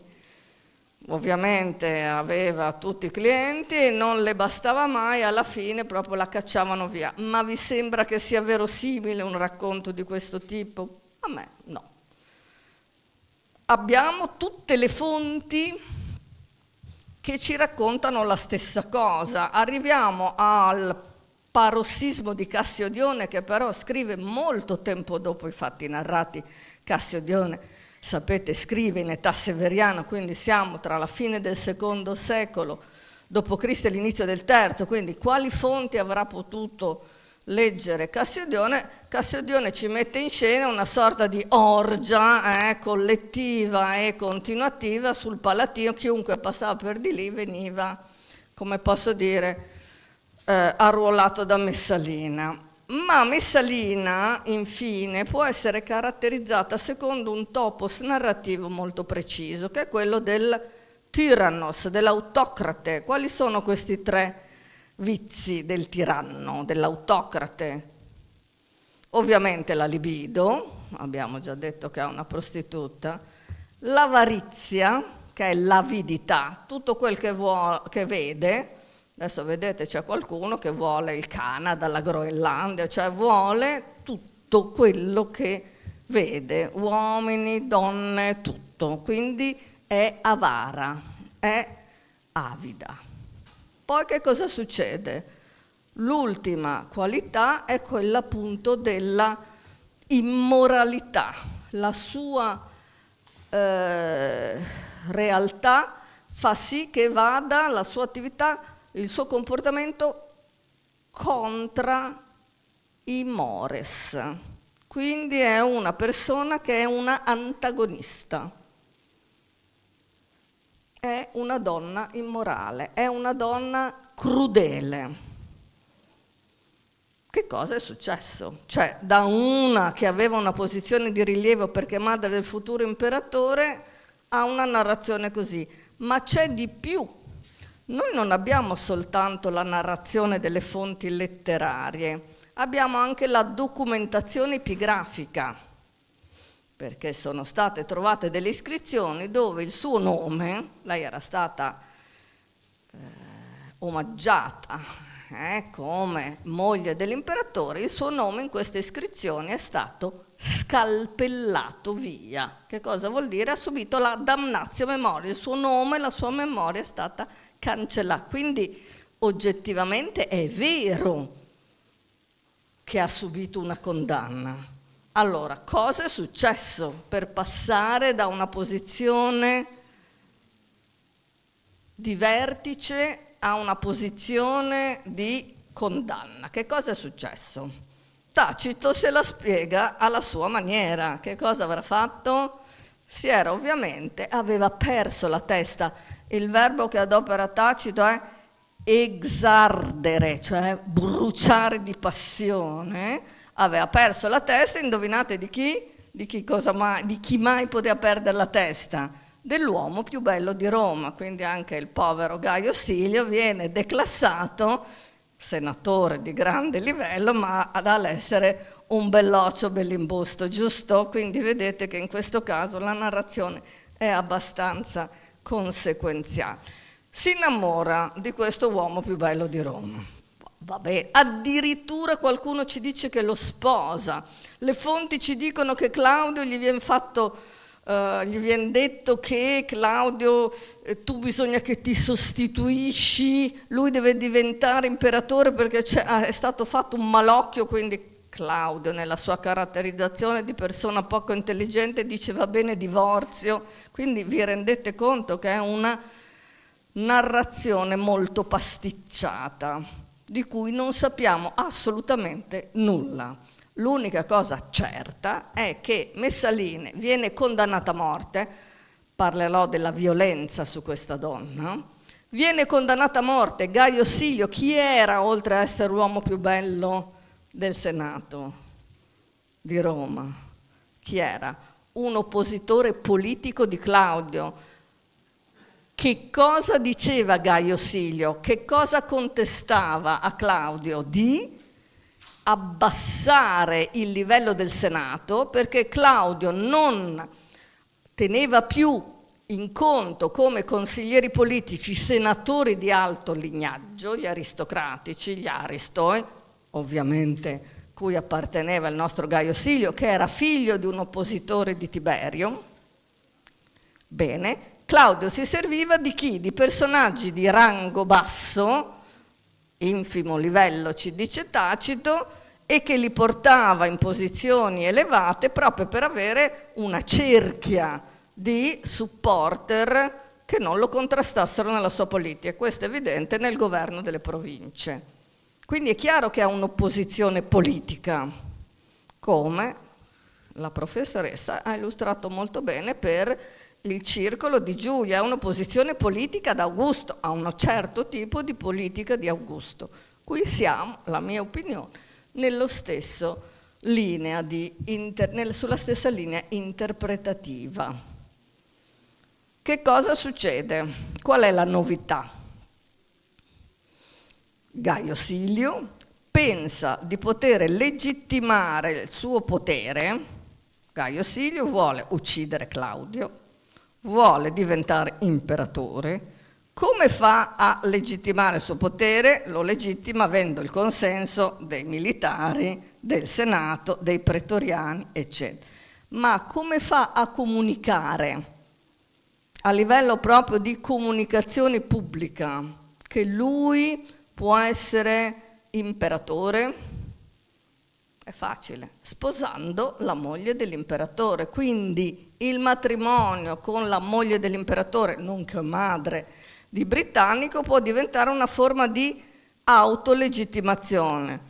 Se la storia controfattuale non si fa, ma poniamoci un attimo di domanda. Se la congiura avesse avuto buon fine, se veramente Silio fosse diventato imperatore, avrebbe dato un bel calcio nel sedere a Messalina? Non lo sappiamo, ma Tacito è molto sottile. Dice che Messalina non è sicurissima, teme che appunto, una volta preso il potere, Silio le possa dire non ti voglio più, e invece Silio si affanna a dire no, tu sarai ancora più potente. Ovviamente sono sempre le parole di Tacito. Ma se noi siamo, come posso dire, su una linea interpretativa che possa essere corretta, perché non ci accontentiamo della caratterizzazione sempiterna. Se voi andate su, si chiama Google ancora, non lo so, e digitate il nome di Messalina, vi appaiono protagoniste di fumetti pornografici. Il cinema è colmo di rappresentazioni, come posso dire, di dark ladies con il nome di Messalina, un disastro. Se noi non ci accontentiamo di questa caratterizzazione, che però vedete giunge senza nessun dubbio fino ai giorni nostri, allora ci chiediamo perché Messalina decide di passare dalla parte di Silio, perché decide di aderire alla congiura. Per Giulia possiamo pensare che fosse d'accordo col progetto politico, giusto? Qui perché? Non lo sappiamo, ma dobbiamo fare il nostro mestiere di storici, giusto? Allora, la mia opinione è che Messalina non fosse più tanto sicura della sua posizione a corte. Chi stava riemergendo da un periodo di esilio? Agrippina Minore. Chi è Agrippina Minore? Col nome capite molto bene, nipote di Giulia, della figlia di Augusto. Attenzione, Augusto era diventato un devo, una divinità, con un bel culto dei sacerdoti. Agrippina Minore può dire di avere nelle sue vene il chi? Il sangue di una divinità, cosa che Messalina, pur discendendo dalla sorella di Ottaviano, non poteva dire. Cosa ci dice Tacito? I romani erano molto più contenti di vedere Nerone, futuro Nerone ovviamente, adesso si chiama Lucio Domiziano Barbo, figlio di Messalina, figlio di Agrippina, scusate, erano molto più contenti di vedere lui piuttosto che Britannico, perché rappresentava il padre, il sempre amato Germanico, amato dalle truppe e dal popolo, eccetera, eccetera. Quindi un'ipotesi per capire una cosa, a mio parere, se no non spiegabile, se non diciamo che Messalina, come è stato detto, era una ninfomane, ma io ritengo che sia un insulto all'intelligenza politica delle donne, allora come oggi. Non si può spiegare con la ninfomania a questi livelli. La mia opinione è che Messalina vedesse la sua posizione a corte in pericolo per la presenza di Agrippina, che era stata richiamata da Claudio D'Alesilio. Che cosa succede? Messalina viene uccisa, Tacito ce lo descrive e i pittori hanno letto Tacito e ci descrivono la crudeltà della morte di questa donna.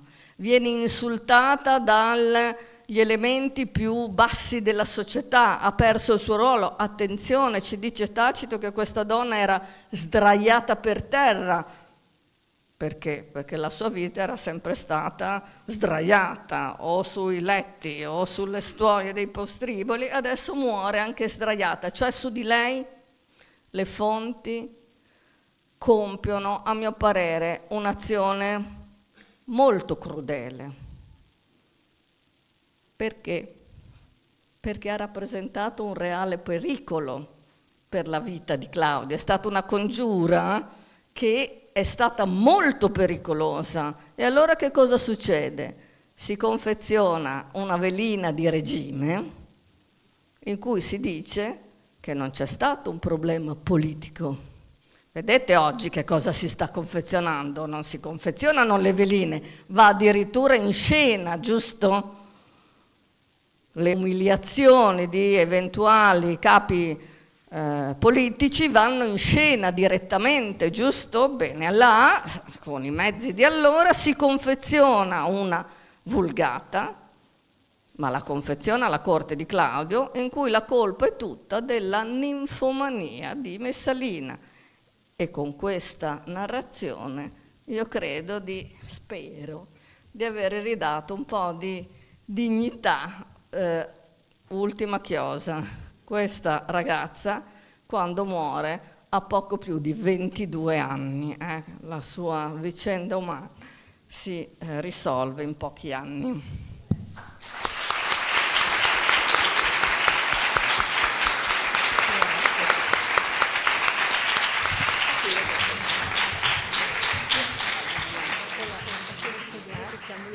E poi facciamo le domande.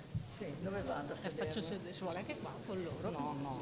Bene, chiedo gli ultimi minuti di attenzione e chiedo anche di posticipare le domande. Chiamo qui Elison Zambon e Asia Rossetti.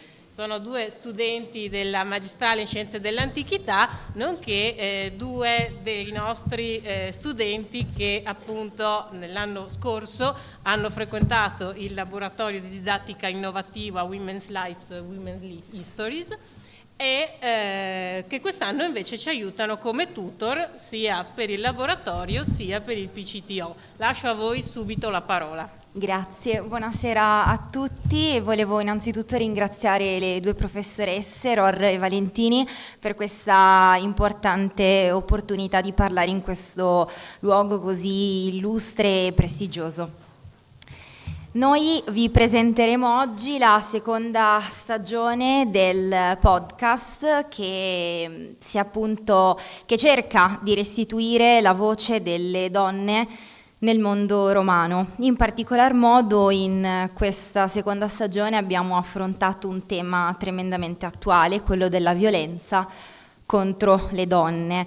Prima si parlava appunto di stereotipi e di come questi stereotipi tremendamente moderni, attuali, affondino le loro radici nel mondo romano e quindi in quella società patriarcale in cui il pater familias esercitava la manus, e cioè l'autorità giuridica nella vita della donna.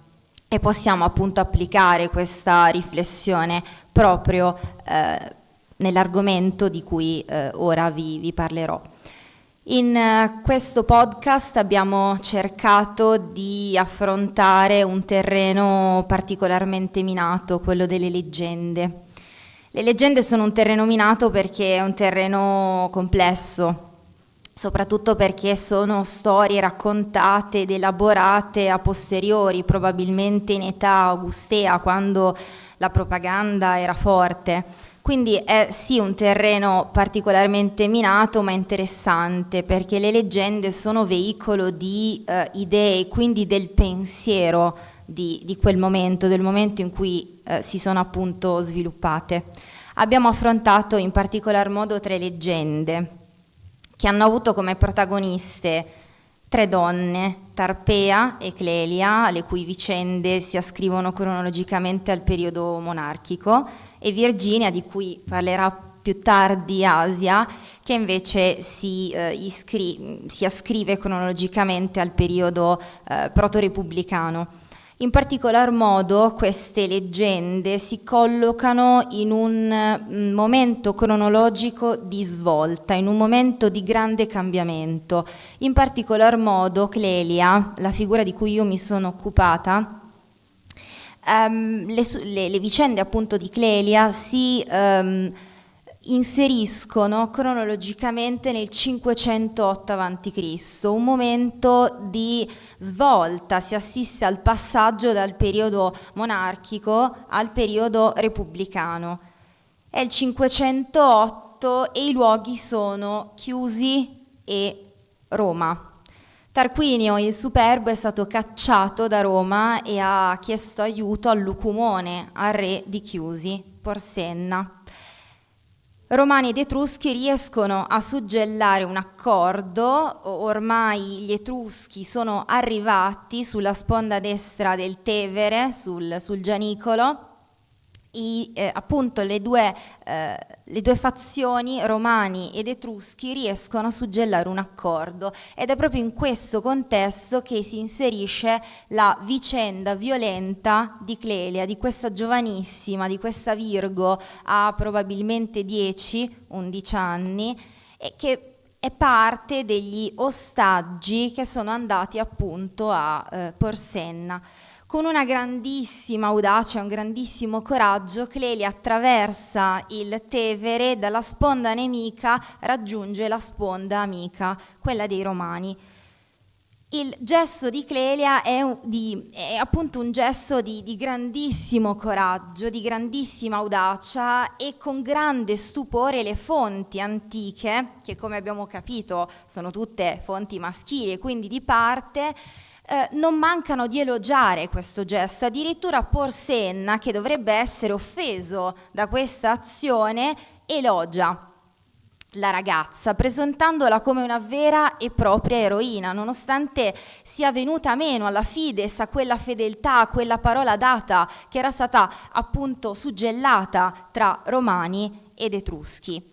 Non soltanto, questa giovane verrà ricordata dalle fonti, e a lei, così raccontano le fonti, verrà tributato l'onore di veder eretta una statua.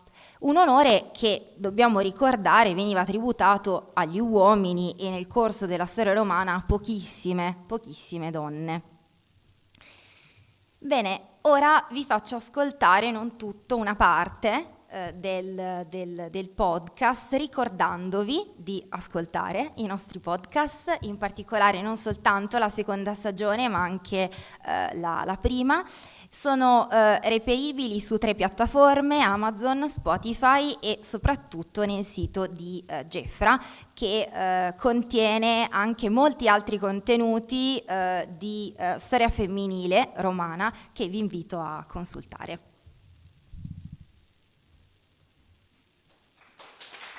Questo è Matrone, il podcast che restituisce la voce alle donne dell'antica Roma. In questo episodio parleremo di Clelia, una fanciulla che, divenuta ostaggio, attraversò temerariamente le acque del Tevere, liberando i suoi compagni dalla prigionia.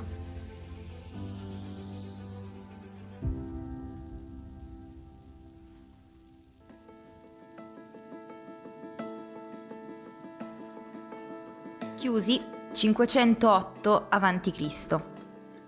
Il re della città Porsenna sta per ricevere un ospite, etrusco come lui. Tarquinio Superbo, un monarca caduto in disgrazia, insieme a tutta la sua famiglia è stato cacciato da Roma, di cui è stato re per quasi un trentennio. Un intraprendente gruppo di uomini è riuscito a porre fine alla tirannide, sollevando il popolo contro di lui e proclamando la Repubblica. Ora, la sua città è amministrata da 2 consoli e lui, che è stato bandito, è l'ultimo re di Roma. Tarquinio non si accontenta dell'ospitalità del padrone di casa. Vuole che Porsenna lo aiuti a recuperare il trono che ha perduto. Il re Chiusino ha così occasione di sconfiggere la nascente Repubblica Romana e scongiurare il pericolo di restaurare la monarchia. Roma tornerebbe nelle mani di un re etrusco per giunta. Convinto da queste incoraggianti premesse, Porsenna accoglie la richiesta d'aiuto. Marcia con tutte le sue truppe su Roma.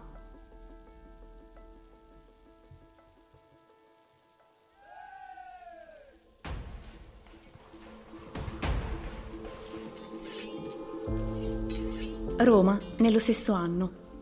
Porsenna mantiene la promessa. La guerra comincia disastrosamente per i Romani. Gli Etruschi raggiungono il Gianicolo, un colle romano sulla riva destra del Tevere, da dove scendono verso il ponte Sublicius, che permetterebbe loro di entrare a Roma. Da questo momento entra in gioco il primo grande protagonista della guerra, Orazio Coclite. Questi comprende la necessità di fermare l'avanzata dei nemici verso Roma prima che sia troppo tardi. Orazio Coclite, dopo aver esortato i suoi commilitoni a distruggere il ponte con qualsiasi mezzo, trattiene da solo gli avversari. Nel momento in cui l'ondata etrusca si getta contro di lui, il ponte cede e un tonfo avverte i romani che i nemici sono ormai nelle acque del Tevere. Così, per salvare la patria, Coclite si è lasciato cadere con loro. Porsenna allora stabilisce il suo accampamento sul Gianicolo e pone sotto assedio l'urbe.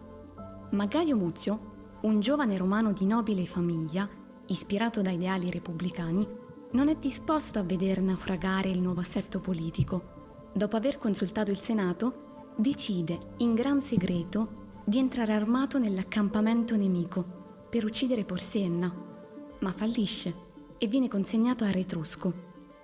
Trovatosi in pericolo, escogita un piano astuto. Racconta a Porsenna che, come lui, una lunga schiera di giovani romani è intenzionata ad ucciderlo. Livio riporta le parole di Gaio Muzio. Sono cittadino romano, mi chiamo Gaio Muzio. Nemico, ho voluto uccidere un nemico e avrò non minor coraggio a morire di quanto ne ho avuto a uccidere.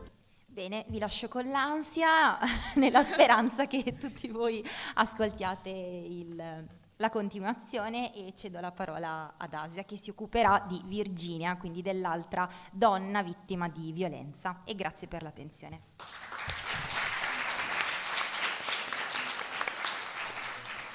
Buonasera a tutti, innanzitutto volevo anche io ringraziare la professoressa Ror e la professoressa Valentini, e prima di iniziare a parlare di Virginia volevo un attimo spendere 2 parole sulla nostra esperienza del podcast, su cosa è stato per noi fare questo podcast.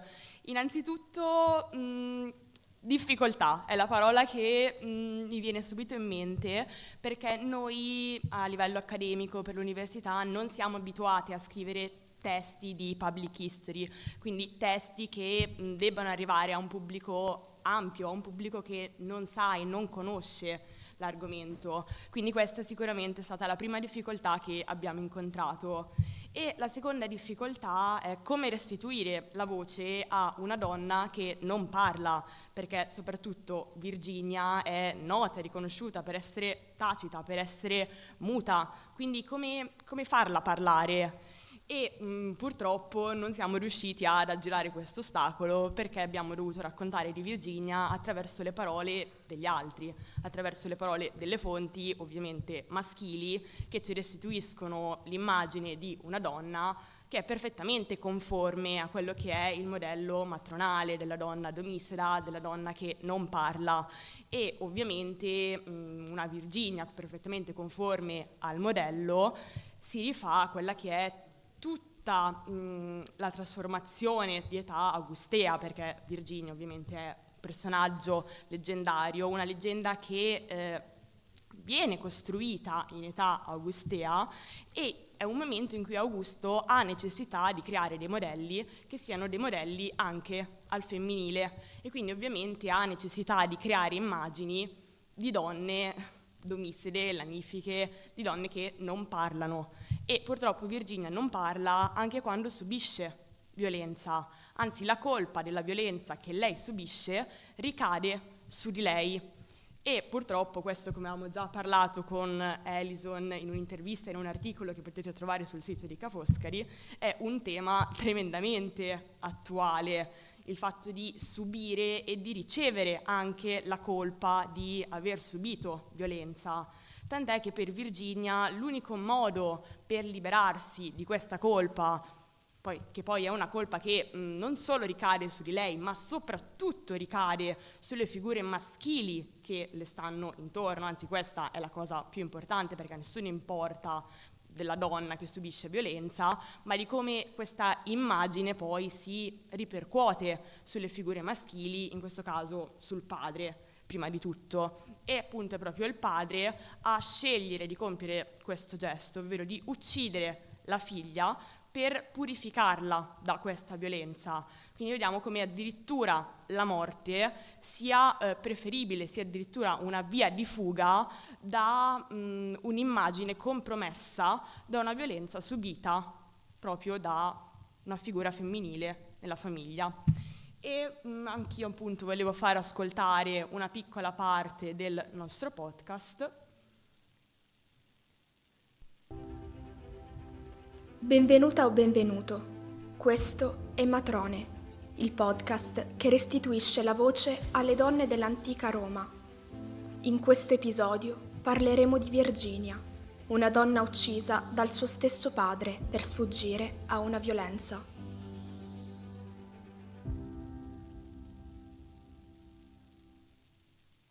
A me s'appesti la tomba, anziché l'empio letto del tiranno m'accoglia. È Giacomo Leopardi a cogliere, per le nozze della sorella Paolina, il silenzio di una donna divenuta esempio di virtù. Una donna che non poté scegliere il proprio destino, che morì per mano del suo stesso padre. Il suo nome era Virginia, ricordata da Leopardi perché preferì morire piuttosto che essere violata.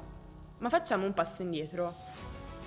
Nel 451 a.C. Roma era attraversata da un lungo conflitto interno. Si contrapponevano da 50 anni due classi sociali, i patrizi, ovvero coloro che detenevano il potere, e i plebei, gruppo che comprendeva cittadini ricchi e poveri, non aristocratici ed esclusi dalla gestione del potere. La lotta tra i due gruppi prese forme diverse, veri e propri scontri, rivendicazioni, secessioni. I plebei combattevano per obiettivi differenti, tra cui la stesura per iscritto delle leggi, fino a quel momento note solo ai patrizi, che le imparavano a memoria. Una soluzione ai problemi interni sembrò essere l'istituzione di un collegio composto da 10 uomini incaricati di scrivere le leggi. Tra questi vi era Appio Claudio Crasso, un patrizio ambizioso che godeva di un forte sostegno popolare. Racconta lo storico greco Dionigi di Alicarnasso: quell'anno parve che Roma, con i decemviri, avesse la migliore amministrazione. Di loro si apprezzavano soprattutto la premura verso i plebei e la difesa dei più deboli contro ogni tipo di violenza. Lo storico racconta le azioni politiche attuate dai decemviri, la più importante delle quali fu la creazione di 10 tavoli di leggi. I decemviri avevano giurato di deporre la propria carica al termine dell'anno, ma le cose andarono diversamente. Le fonti ci raccontano che Appio Claudio mutò il proprio atteggiamento, accecato dalla sete di potere. Lo storico latino Tito Livio riferisce: così Appio finì di portare una maschera che non gli si addiceva. Da quel momento egli cominciò a vivere a modo proprio e a conformare ai suoi costumi i nuovi colleghi, prima ancora che entrassero in carica. Il primo collegio si dimise e ne fu eletto uno nuovo, costituito da nuovi magistrati. Il solo componente che rimase in carica fu proprio Appio Claudio. Nei tribunali i 10 sentenziavano, esiliavano, assolvevano, condannavano a loro piacere.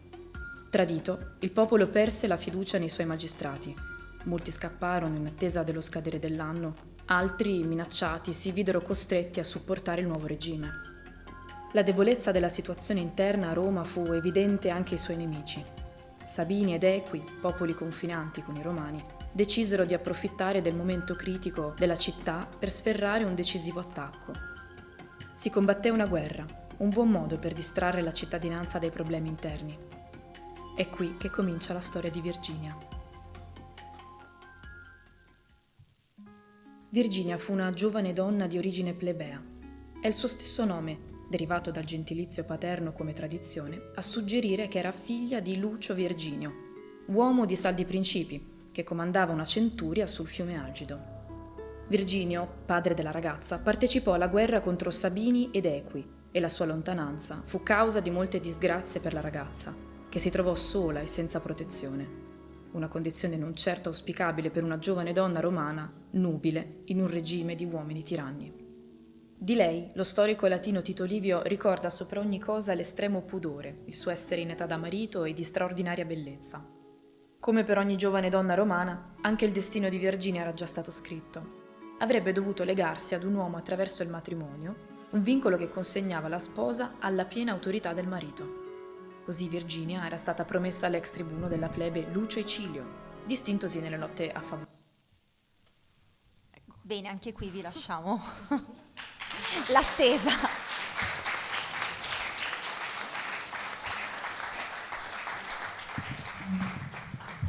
Bene, vista l'ora tarda, se qualcuno ha qualche curiosità, qualche domanda da porre, altrimenti io ringrazierei le relatrici che alla vigilia della festa della donna appunto ci hanno parlato di queste donne loro malgrado pericolose. Ringrazio il pubblico perché appunto in questo lungo pomeriggio ha dato prova di una notevole resistenza, nonché anche di una notevole attenzione. Ringrazio chi ci ha ospitato e insomma vi do appuntamento alla prossima serie dei podcast che pubblicheremo penso verso maggio e che appunto quest'anno avrà invece come tema la parola al femminile, parola di chi non può parlare come abbiamo appena sentito per esempio nel caso di Virginia. Grazie a tutti e buona serata.